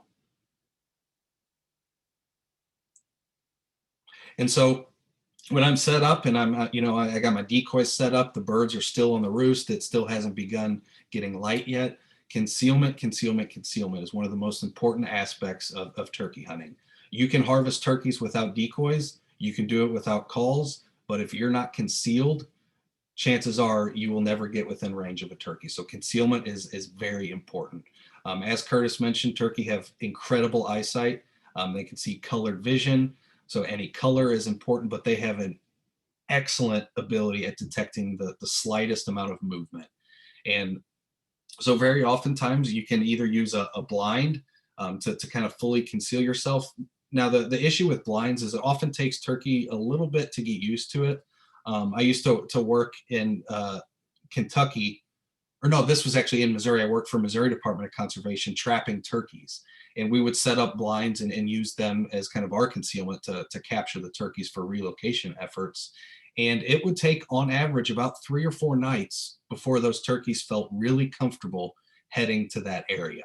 And again, you can kind of view it if you're walking through, your living room, and all of a sudden there's a new random recliner set up, you're going to know something is off and something's a little bit different. And that can oftentimes just cause them to maybe go the other way and just kind of walk around. So if you do use a blind, if you have the ability to set it up and leave it, that's a great option. On public land, you really don't have that option. And that's where brushing in your blind becomes very important. So get out there and use some of the natural vegetation that's dead and laying on the ground, whether it's broken sticks, grasses, twigs, little bushes, and kind of use that to camouflage the blind a little bit more. But again, movement is key here. So you want to make sure that even your calling movements, even just that little tick of a box call, they will pick up on that. And so I'm very often wearing a full camo face mask as well as camo gloves, just to try to conceal as much movement as I can. I will also mention that firearms can also be a huge source of movement, as well as just giving away your position. Depending on the coating of your firearm, if it's a blued firearm, it may have kind of a gleam or a glare to it. And if you're kind of moving that in position, and it just kind of sparks that little bright spot on the barrel, and oftentimes the turkey will pick that up, and that will cause them to move as well.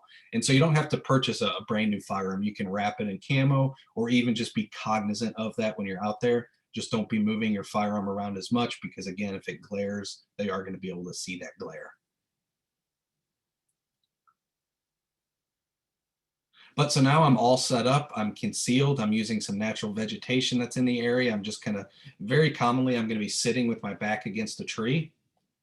And that's very effective, because a lot of times what we're trying to do with camouflage is not necessarily conceal your entire body, but conceal your outline and just break up your silhouette and your pattern. And having a nice big tree behind you can really help with that, but also it makes it a little bit more comfortable while you're out there. But now that you're set up, you have your decoys set up beyond your location, so hopefully the birds walk right past you. Don't begin calling until birds call.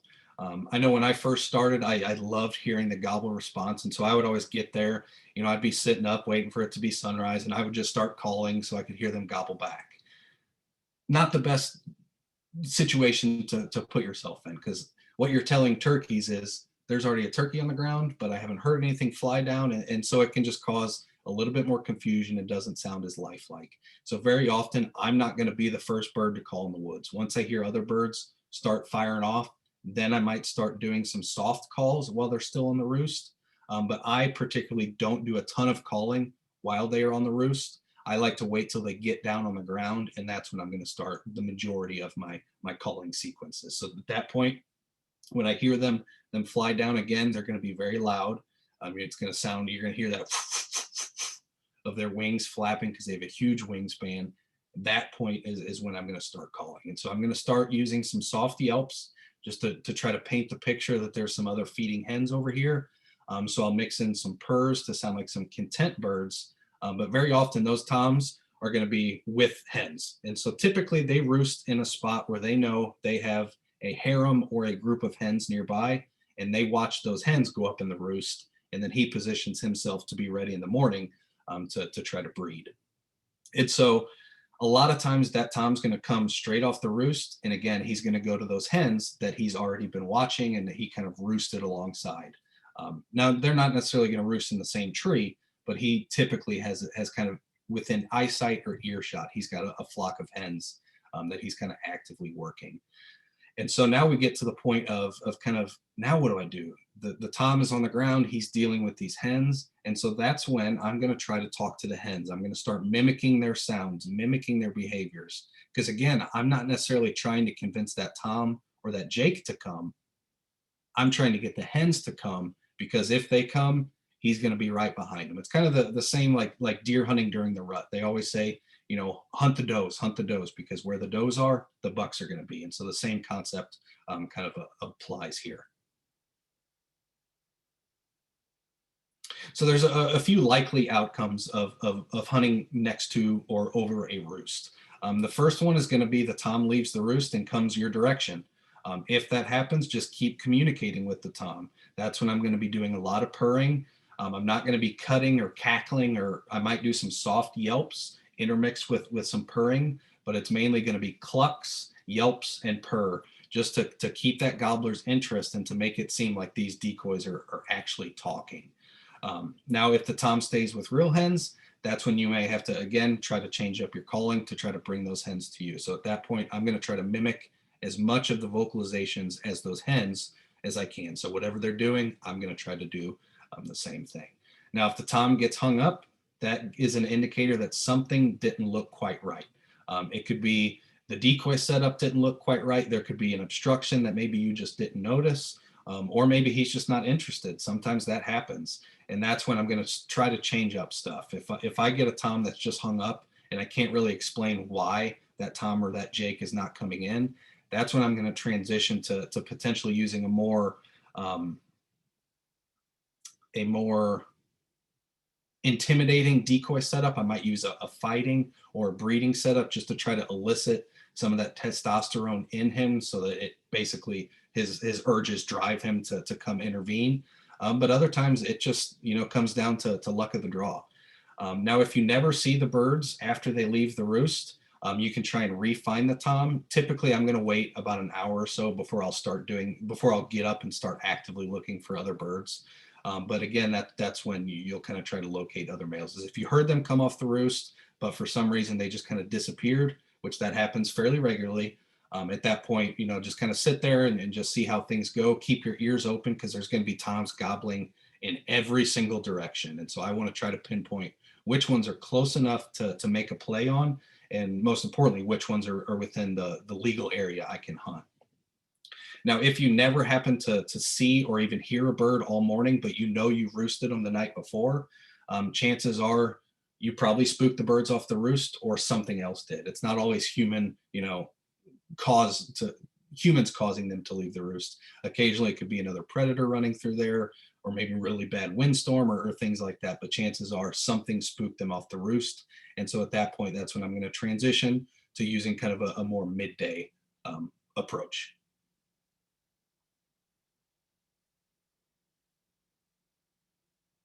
And with that, I'm going to turn it over to Me. to Adam to discuss hen-up gobblers. Yep. So hen-up gobblers in Illinois, if you guys are hunting the north zone, this you'll see this happen anywhere between third to fifth season, um, depending on the area you're hunting and depending on how many birds there are in that area. It'll take place there between the third week and the fifth week of the season. So what this means is that the tom in that area is super focused on the hens. He's trying to breed the hens as many times as he can that during that day. So he's not going to be open to calling as much as he would be kind of in the beginning or maybe even towards the later of the season. Um, he's strictly focused on the hens. He has his harem. He has his group of hens that he hangs out with every day, and they keep coming back to him. So what you're going to want to do to increase your odds during this time of the season is kind of your first plan of attack, as Dan mentioned. Hunting the roost is one option. So you're going to want to get tight in on the roost during this time of the season. Kind of two things that may happen there. You might get lucky and have the tom fly off the roost right into your decoy spread, either A, thinking those are part of the hens that he hangs out with, or he just wants more hens' attention, and he'll fly down directly to them, and then the hens will then follow him and kind of try to intermingle with the decoys as well. That may happen. It may also not. You might not get lucky and he flies the other direction and wants no part to do with any of your decoys or your calling, which does happen frequently as well. And at that point, you're going to want to stick with the plan of calling those hens. You're going to want to get them agitated, just as Dan mentioned before too. You're going to want to bring them back towards your decoy spread, or at least move position, something like you're going to want to change something up. Maybe back away a little bit, kind of, put the pressure off them, let them do their thing for a little bit, and then start calling to the hens. You're going to want to mimic them for every note. You're going to want to get them fired up, and they're going to want to come and investigate your decoys. They're going to want to come and hang out with your decoy hen, see what they're all doing, and in return, that then will bring the tom with as well, just because he doesn't want to lose a hen or two from his flock. He's going to want to stay tight with them and kind of follow their every move and watch over them. So in that case, hopefully he'll come in with within shooting range, and you'll be able to get a nice shot off him. Again, calling those hens. So to call to the hens, this will usually consist of more aggressive cutting and yelping. You're really kind of trying to, in a lack of a better term, almost kind of make them mad, get them angry, piss them off a little bit, just get them annoyed for them to really want to come and see what the heck's going on in your decoy spread or kind of where you're set up. So mimicking them, trying to get that cadence exactly like the kind of the boss hen is doing. You really want to focus on that same cadence, same frequency. Try to mimic them as closely as possible, and that'll kind of make them mad and agitated, and they'll start heading your way. So again, this should theoretically bring the tom in behind them for a nice effective kill. So the decoy setup you're going to want to do during this phase of the season is a breeding pair. So this is a good way to sometimes, not even paying attention to the hens, a tom might get angry that there's another male turkey in the area trying to mess with his hens, so he might get fired up and come by himself. But this is in general a good decoy setup for this part of the season. So you can have here, you always want a hen laying down on the ground, and then either you want this Jake decoy or anything similar to this kind of in the mounted position, or even just a Tom decoy that's strutting just a couple feet away. Those two should elicit the same response. So again, the strutting Tom, I like it sometimes better, almost just because of it's strutting, it's in full strut. The turkeys will see that from a lot further away. It catches their attention a lot more.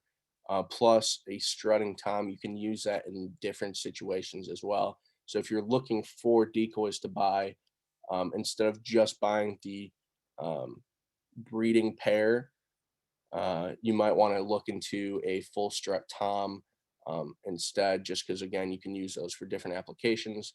But a lot of times, again, the roost won't produce right off the bat. It is nice to set up close just to have that, extra chance.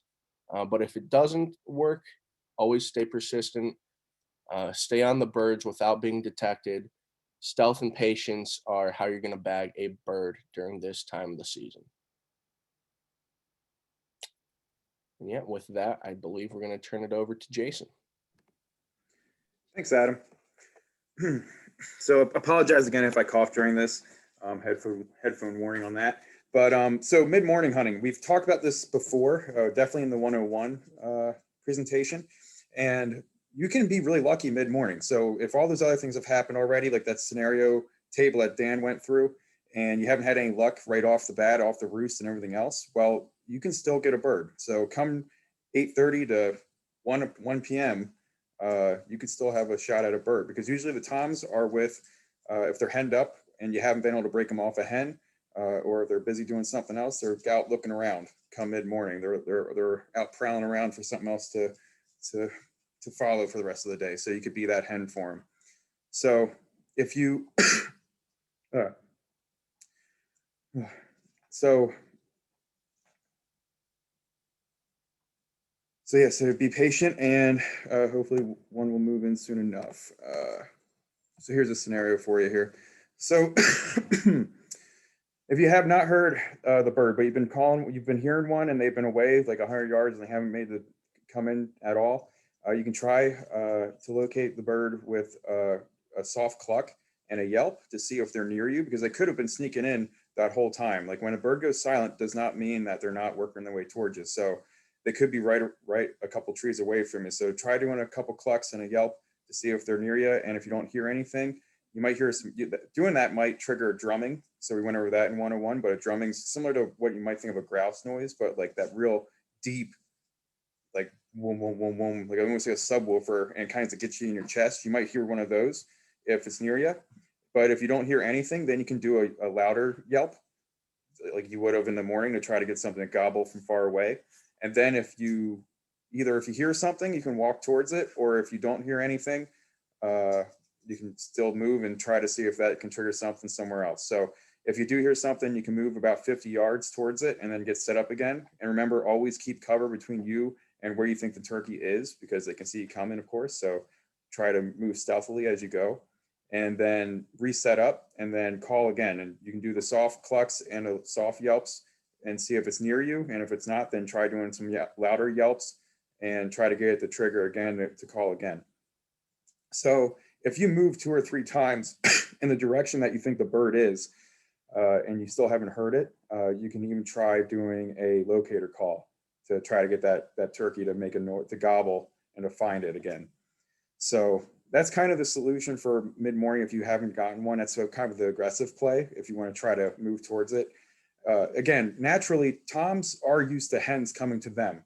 So having them come to you is going against their nature. That's why the whole idea of the decoy setups and having jakes near the hens and stuff is to try to trick the tom into coming in, where in this one, you're kind of playing more into their natural behavior, where you're the hen and you're going towards them. So this could help shake them, could come closer to you eventually here. So that's the whole idea of this whole movement towards them scenario.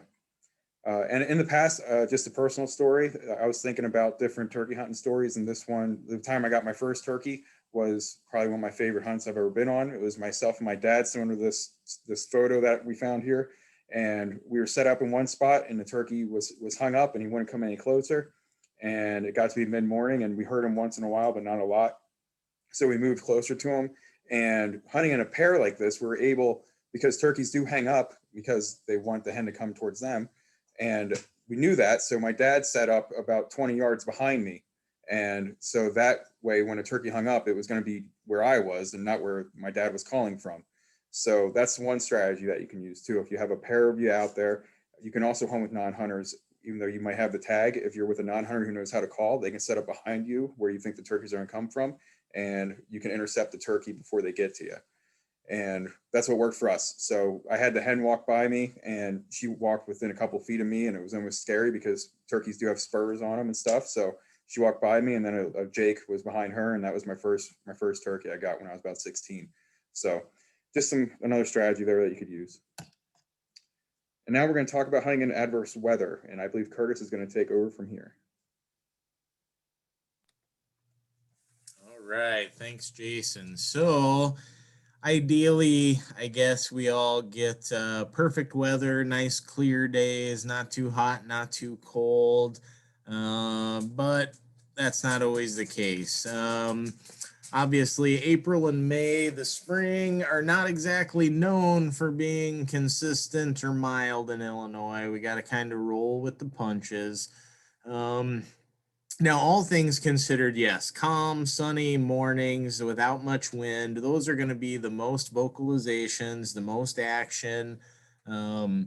That's great. But basically, hunt when you can. If you've got a day or two off work and this is your season, pretty much whatever weather conditions exist out there, you probably need to give it a shot, because turkeys don't take days off, even on the bad days. They got to go out there and do their things to be a turkey. So, you can hunt them in any condition. So it may not be ideal, but anytime you can get out is it's better than not getting out. And you're certainly not going to shoot a turkey from your living room. Well, I guess I shouldn't say that. You might shoot a turkey from your living room, but it'd be a little bit funner if you get out in the woods and call one in. So anyway, let's get to the next slide here, and we'll talk about the first type of adverse weather that you may encounter. And this is likely, this is rain. So Illinois, we average about 8 inches of rain each year throughout April and May. So definitely getting a decent amount of precipitation that time of year. Now, what you need to keep in mind is this changes the bird's behavior. So they still do have to get up and do all their turkey things, but they may be silent. They may be going about their business without doing their morning rituals of the hens calling and the gobblers gobbling, and all of that may be non-existent. They also may delay the initial fly down.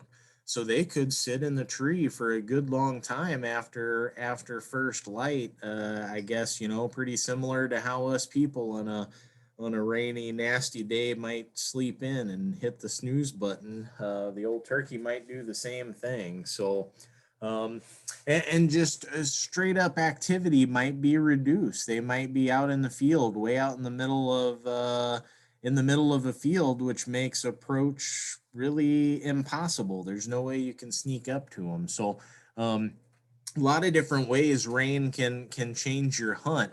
Now, on the positive aspect, the woods getting doused with a nice rain will help disguise all your noise and make the leaves where they're not loud. So it might be easier to walk through and sneak up on a roosting bird, or on a bird that's just feeding out, during the day. So there could be some positives there, but in general, you're going to have a lot less vocalization, less activity. You're going to have to work a little bit harder to find those birds and where they're at. Now, the next bit of adverse weather that we may encounter is the wind. So this is another thing that you are likely to encounter in Illinois. I don't know if you you looked outside, it's kind of flat out there. There's not much topography to slow the wind down. So you will be dealing with that. April actually has the highest average wind speed of any month in Illinois, over 9 miles per hour. So again, that's average. Have lots of mornings where it's going to be really, really calm, but then we're going to have those mornings where we get the 15, 20 mile per hour gusts. And just like the rain, that is going to both delay and dampen their breeding activity. So they might be quiet. Even if they do call, the wind obviously has a way of disguising those noises. You may not be able to hear them. And then when you call, they may not be able to hear you as well. So wind definitely is something to keep in mind. And this might be a time where I'm swapping out any of my calls that are quiet and I think they sound the most like a turkey. I might be switching it to the more loud crystal and glass type calls to just really cut through that wind. And again, the fly down may be delayed. And just like the rain makes the woods quiet, the wind can also play in our favor a little bit by helping to disguise not only a little bit of noise, but potentially disguise a little bit more movement for yourself as well. So it's not all bad stuff. There are a couple good things about the adverse weather, but in general, little less activity, less vocalizations. Now, another bit of adverse weather you may encounter here on this next slide is thunder and lightning. So, and I know I said in the beginning, whenever you have an opportunity to hunt, you should take it. But lightning is the one thing I myself don't really mess around with too much. So if you can actually see lightning in the vicinity, it's probably not a good time to hunt. I know turkeys can't take days off, but we people can. So that would be your time to do it. Obviously, getting struck by lightning, it's not like vehicle accidents or something like that, but still, there are about 10 people that get struck each year in Illinois, and roughly about a quarter of those are fatal. So certainly not something to take lightly, and we want to think about safety first. But one kind of interesting thing, we talked about it earlier, but just the noise of thunder can actually elicit a shock gobble from an excited gobbler. So I have definitely seen it where a storm was brewing and we had a lot of thunder, and it was just insanely a lot of adrenaline pumping because you got gobbles from multiple birds happening just every second, right in succession after the thunder. So it can make for quite a spectacle, quite an interesting sight in the woods. But yeah, if you see that lightning, you should probably wait, give it a day. The next bit of adverse weather that you're not likely to encounter, but it is always possible, snow and ice. So obviously this and I think most hunters would be the same way. We would look at this at kind of a neat challenge because it's not something we get to do very often, meaning hunting spring turkeys in the snow. So while it's going to have some of the same impacts as rain or wind or any of those things, and could potentially reduce breeding activity and could make them focus more and have to work harder to feed and all those things, obviously it does open up some interesting things that you can only do in the snow, which would be like tracking. If you were calling at a bird and it didn't come your way and it went somewhere else, you'd have the unique opportunity of going and actually trying to find its tracks and trying to figure out where it went and then trying to plan a way to intercept it. So that could be pretty cool. It's something that most of you may not get to see, at least not in Illinois. But you may travel somewhere else where you get to turkey hunt in the snow. And then of course in the fall you may get an opportunity to do that as well. But it is something that is possible, so we threw it in here. But yeah, bottom line, whatever weather you get for your turkey season, as long as you can hunt safely, it's better to be out there. Activity might be down, you might have to work a little bit harder, but hey, that's part of the fun, part of the challenge, and it gives you a new sort of riddle to crack, a new game of chess to play, and um, that keeps it interesting. So it's not all bad news when you get adverse weather. It's a chance to potentially learn a new way to hunt. So try to look at the silver lining on the cloud there. So a little bit of tactics just to kind of help when you're doing that. You might switch your hunting to be a more passive. Think about how we bow hunt. Basically, we're switching to a passive ambush type of hunting. Deer are not gobbling, so we don't know where they are. We're just trying to make a guess where they are and a guess where they want to go, and then get between that. In adverse weather, when we can't use those vocalizations to figure out where they are, you can go to a type of hunting just like you would for bow hunting. Try to look at the map, find a spot in between where you think they are and where they're going, and just wait. This can be a good time to use a blind to sort of keep the rain off of you or the wind off of you. Um, and it can be a great time to throw out the decoy too, because if the rain or wind is making it where they can't hear your calls, they're still going to be able to see that decoy, and give them something to clue in on. So you'll just want to make sure your decoy is staked in a way so that the wind doesn't blow it away, but the wind will actually help you by giving that decoy a little bit of movement and making it look more like a live bird rather than a static piece of plastic. So that can be really good. Use the wind and the rain to help conceal your noise. So if you do got a bird that's hanging up on you, you might actually be able to put a stalk on them a little bit better in the adverse weather than you could in the perfect day. And then have the gear. That's going to keep you comfortable and keep you out there, because if you're out there, you've always got a shot, and if you're back at home, then you're there's no chance that you're going to get into that turkey and make that memory. So get out there, spend your time, and some cool things will happen. And then this next slide, we just got a little bit of gear that you want to keep in mind, especially when you might encounter this adverse weather. And it's all the things you should think of: rain gear, boots, and gloves, and a hat to try to keep you a little bit dry and comfortable. Great time for your decoys. This would also be the time you break out those weather resistant calls. Maybe switch from your wooden striker to your carbon plastic striker and your crystal pots, as opposed to your slate. But this is also, you want to bring towels to dry off your calls. Um, a wet friction call doesn't work. A wet box call doesn't work. So have something to dry those off. Also, if you wear glasses, you'll need something to dry them off just so you can see. So definitely dry towel. And really important, after you're out in any type of weather, make sure when you get back, completely take apart your gun and clean it really well, and make sure that that's going to be a tool that you can use for your whole life. And you'll probably hand it down, and somebody else may be using that for their whole life too. So clean it up, and your gun will take care of you for a good long time. And with that, I'm going to turn it back over to Adam for some tips and tricks to get a nice big old gobbler like that one he's got in the picture there. Thanks, Jason, or thanks, Curtis. This is Dan, not Adam.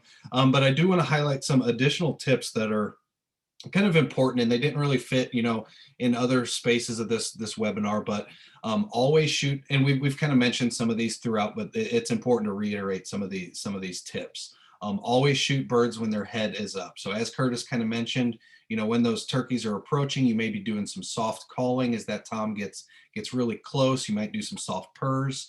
But right before you get ready to shoot, if you let out just a few cuts or even maybe a yelp, just enough to get his attention, he's going to kind of perk his head up, and at that point, he's going to expose his entire neck and head so that you can get a nice, clean, and ethical harvest.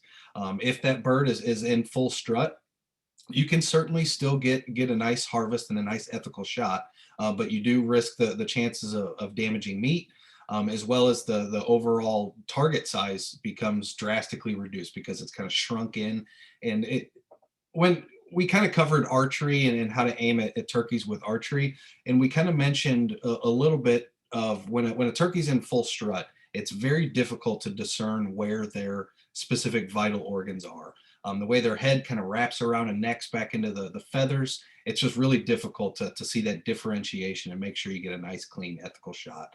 So we always try to get their attention just by some soft yelps or cuts to kind of perk their head up right before you take that shot. Another one that we've kind of mentioned several times is do not overcall. It's very hard to do, and one of my favorite parts of turkey hunting is just having a conversation with the bird. Obviously, you don't really know what you're saying back and forth, but being able to just communicate a sound and then have that bird respond to it is pretty cool. And when you first start it, you're going to want to call and call and call, but oftentimes less is certainly more. It does come with experience, but it kind of goes along with waterfowl. Once I know those birds are committed, they know that I'm here, they know that there's birds over here, I'm going to let the decoys do the majority of the work at that point. So I'm gonna shut up and just kind of do some of these soft purrs just again to keep their interest. Again, always pattern your shotgun with the exact choke and the shells that you plan on hunting with.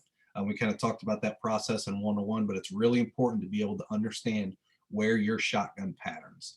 I've had several shotguns in the past that theoretically they should be dead on, but for some reason they always pattern a little bit high and to the right. And so that's really important to know. So just keep that in mind, always pattern your shot. I always like to bring extra shells too. You never know what's going to happen. You may drop one in the mud. You may miss a bird. So always just bring a couple extra. So I'll typically bring, 5 or 6 total for me. That way I can have 3 in the gun and then 3 extra as kind of backup. And do not be afraid to move. I know when I first started turkey hunting, I came from a background of deer hunting. So I was very used to the concept of sitting in one spot and sitting there for 5 hours sometimes. Turkey hunting is the complete opposite. And that's why turkey hunting really appeals to me and probably a lot of you. We've all been stuck inside during this cold winter, especially with the COVID restrictions in place. And so being able to get out there, be active while you're hunting is a lot of fun. And so very commonly I'm going to be, moving every 15 or 30 minutes. I'm going to try to make a play on a bird. It's very active. And so another quick tip that's not necessarily here, but use the cover and topography, to conceal your movement, but also use the topography to cover ground.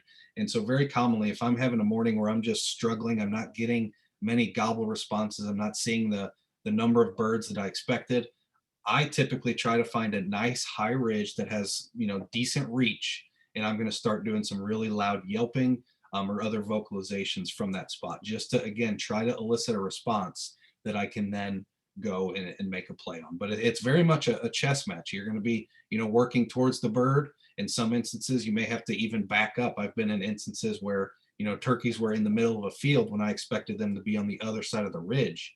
And a lot of that is due to the topography in that area. It has this propensity to kind of make gobbles sound like they're coming from different directions than they actually are, whether it's, bouncing off a ridge or off a bluff, and that can really impact. And so you may have to move forward, you may have to move back, but constant movement is kind of the success for a lot of turkey hunters, particularly in the mid-morning after that initial kind of fly down.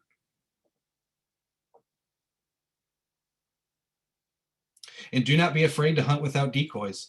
We actually had a mentor who came to help at one of our in-person workshops, I guess last spring, but before COVID restrictions. And he's one of these individuals who's turkey hunted his whole life. He's killed hundreds of turkeys. He's traveled all across the country and the world, and he never hunts with decoys.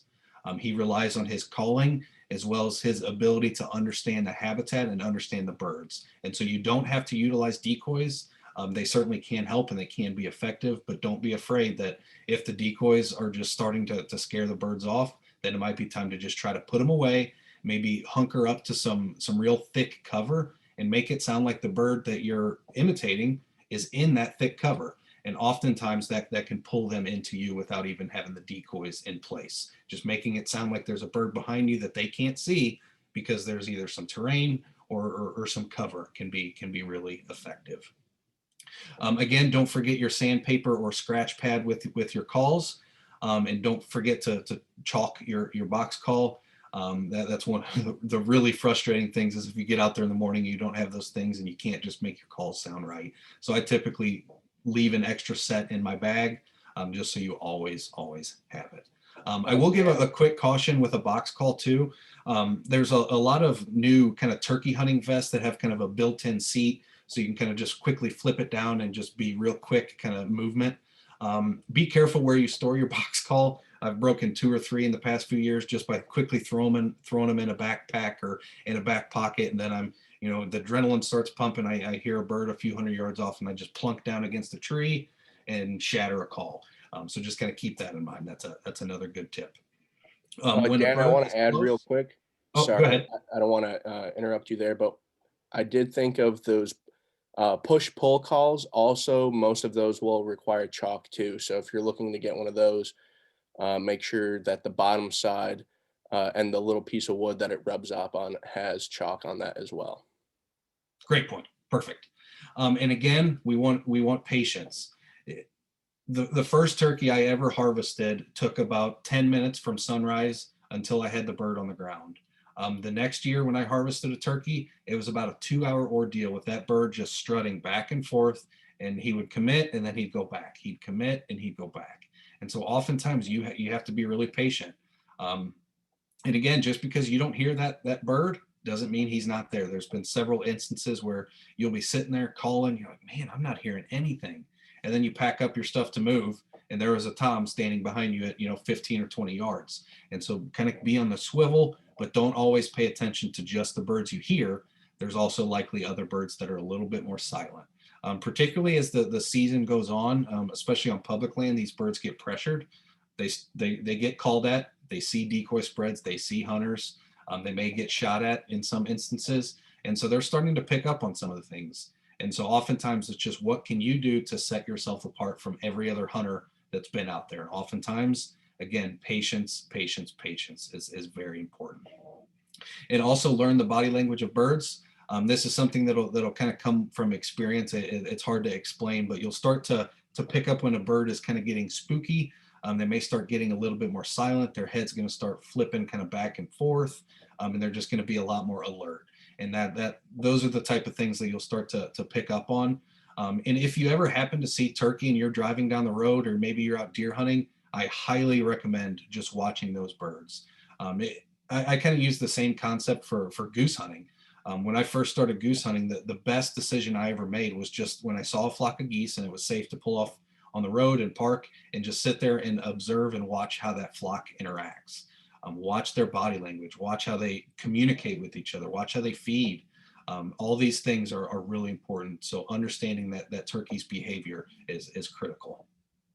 Again, after shooting the bird, you can see here in this picture, they have some pretty nasty spurs on their legs, particularly the males, particularly the adult males. I actually have a pretty wicked scar running through my hand from getting spurred by a bird. So very commonly when you harvest the turkey, they will still be flopping around on the ground. So please do not immediately go up and try to grab that bird, because chances are you'll end up with a spur in your hand, and it's painful and can cause some serious damage. So the common technique by a lot of other hunters is to go up and just kind of put a foot on top of that bird's neck and either break the neck of that bird or to cut off its oxygen supply. Now, very commonly, they're already going to be dead at this point. It's just kind of muscle contractions that are kind of flopping around. And if that's the case, you can just kind of let the bird flop around all you want, unless you want it to get it mounted. That's when you need to try to get up there a little bit quicker, just so you can kind of control it so it doesn't damage all the feathers and things. But just please be cautious about those spurs, because they are long and dangerous. They're, a good sized tom will have a spur that's about 1.5 inches long. That's on the fairly big side, but 1 inch is a fairly common spur, and that can cause some serious damage in your hand or even in your arm. So just keep that in the back of your mind. So to kind of wrap up, I know we went a little bit long today, but we felt like everything we covered was pretty important in the way we covered it. But you can continue trying to locate toms throughout the day. I know so many of us turkey hunters and so much of the turkey hunting culture and things focus on that early morning roost hunt. And while those can be extremely effective, that toms are also extremely receptive to calling later in the morning. Because again, that first fly down, they're going to go deal with the hens that they've been kind of monitoring and spending time with. After that, they may start to kind of roam around and try to find a new flock of hens. And that's when you can come in and try to make a play. Also, think about the day's hunt. I know that this kind of sounds cliche, but turkey hunting is one of those things that reflecting back on it can really change your outlook on the specific hunt. Even an unsuccessful, quote unquote, in terms of harvesting a bird, you're still going to be out there learning something. You're going to take something away and just continue to build and build and build until that knowledge base starts to really refine yourself as a turkey hunter, and you'll start to understand and pay a little bit more attention to some of the nuances and some of the details. So just continue to reflect on it. And also, remember, we're only hunting till about 1 o'clock in Illinois. The legal shooting lights stop at 1 o'clock p.m. in Illinois. But I recommend also to try to either stay out there or come back if you were unsuccessful that day and try to locate roosted birds again. I know a site I turkey hunt pretty regularly has a nice river running through it.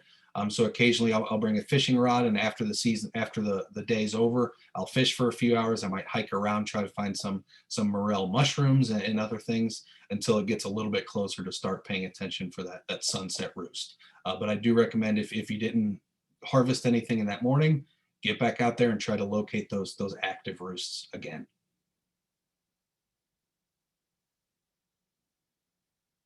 And again, the more you turkey hunt, especially on public land, the less equipment you'll realize you need to bring.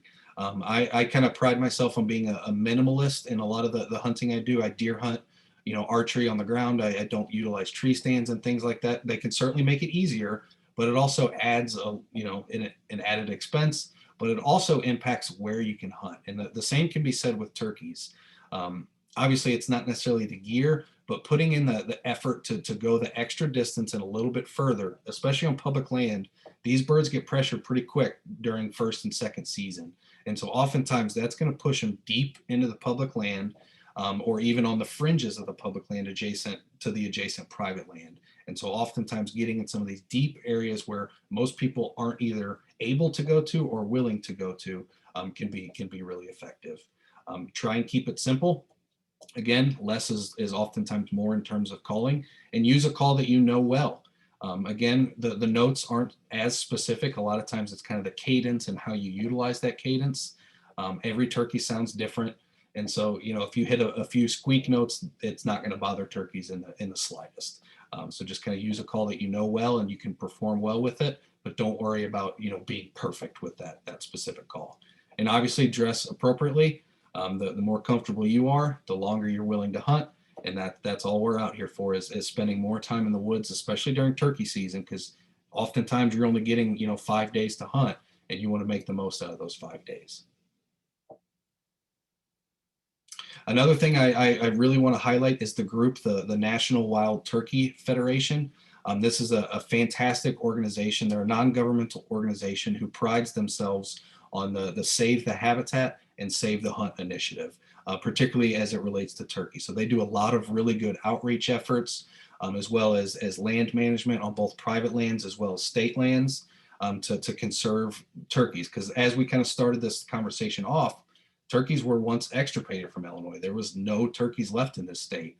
But now we have a robust population of about 100,000 that allows us to be able to hunt these species again. And so joining an organization like National Wild Turkey Federation not only gets you into a great organization and a great opportunity to meet like-minded conservation supporters and other hunters, but it's also doing a great service to the fish and wildlife of Illinois and of the country. So we've put a few links there. We'll send out their links in the follow-up email that you'll receive tomorrow. So if you are interested in joining that organization, they have local chapters, typically at the county level. Most counties are represented within NWTF, so you can always find a chapter that's close to you. They very commonly have mentored hunts. They have a lot of outreach events. They, again, do a lot of habitat and volunteer work, but they also have a lot of fun. And so one of their big movements is raising money for turkey conservation in Illinois. And so very often they have banquets and different giveaways and drawings and things. So it's definitely an organization worth joining and worth looking into. But with that, I'm going to turn it over to Jason, and he's going to take us home. Thanks a lot, Dan. So our upcoming webinars we have coming in February are going to be our utilization webinars. That's hopefully we'll keep that window an hour for lunchtime. And we're going to go over some recipes that we have that between the four of us that we'll talk about, and also some utilization. So using the game differently than just eating it. So the one turkey reference I know for sure we're going to have is Adam's been working on a turkey wing bone call. So he'll show you how you can take a turkey wing and turn that into a turkey call. And we have a couple other things that we're going to have on that as well. So join us there. If you can't make it at noon, you can sign up for it and watch the recording later on too. So feel free to sign up for that one. And then our February schedule will be coming out next week. We'll get together and see what webinars we want to do next week. So stay tuned for that. You can follow us on Facebook, Instagram, and YouTube to see all those updates, and also updates on DNR and other lotteries and things like that. Make sure you get your FOID card filled out before the 15th. And other reminders, please follow us on our social medias. And we're going to have some more instructional videos and such like that on YouTube. So follow us on YouTube. We'll be building that up here in the coming months. So with that, it is almost 9:30, so we did go quite long on this one. So this is the new revised version of 102. We might be breaking it up into 102 and 103 here in the future. But if you guys have any questions and want to stick around, we'll answer them for a couple minutes. But everyone else, have a wonderful evening, and thank you for sticking around with us. We hope this was really helpful for everybody. And good luck turkey hunting this year. Don't take yourself too seriously. Remember, you're dressed as a bush, pretending to be a bird. So if you mess up, it's okay.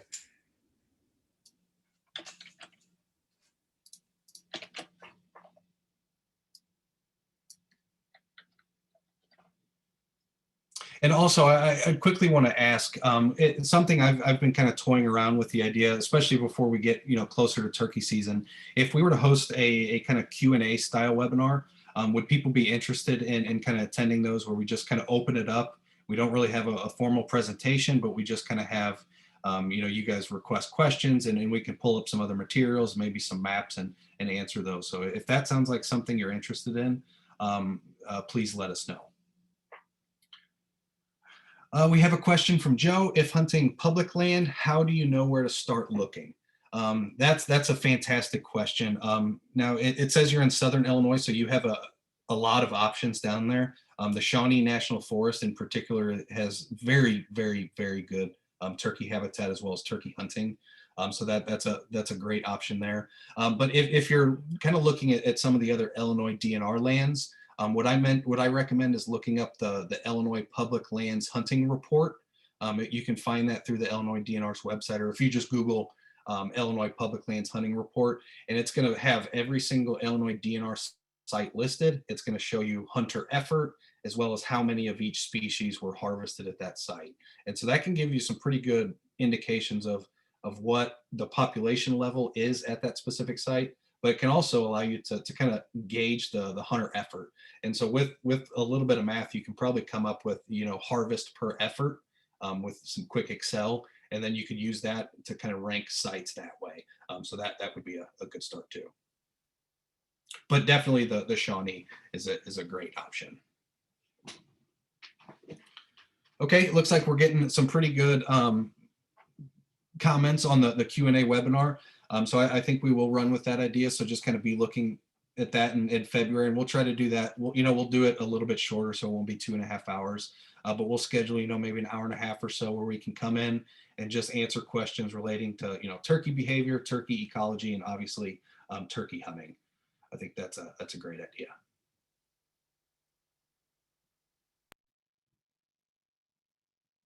Well, cool. I apologize for running so late tonight, but again, it was a lot of information that we felt we needed to cover. So have a wonderful evening, and be on the lookout for an email tomorrow with a survey about the webinar tonight, so we can kind of learn a little bit more about who's participating, as well as what information we're covering and what you guys would like to see us cover, because we're here to serve you, and that's kind of the best way to let us know what information you're looking to receive. But with that, oh, looks like we have a couple of questions. Maybe travel routes of birds and food sources. Yeah, that's a really great topic to address, and that could be a really good one for the Q&A too, because we could dive up and pull up some aerial imagery and satellite imagery from some of our past hunts and kind of discuss how we were able to predict some of these travel routes and find food sources. But for food sources, what we're really looking for in the spring is these open green fields. They need a lot of protein. Especially the hens, they're going to be focused on ingesting and eating as many insects as they can to build up that protein for egg development. And so a lot of times you're going to be in areas with a high abundance of invertebrates and insects. And very commonly that's going to be in prairie grasses or along the edges of green fields or kind of in green fields. So those are the kind of areas that we're looking for. But with that, I think we will close it out. So again, thanks for coming tonight. I hope you guys took something away. Have a wonderful evening and good luck during the turkey season.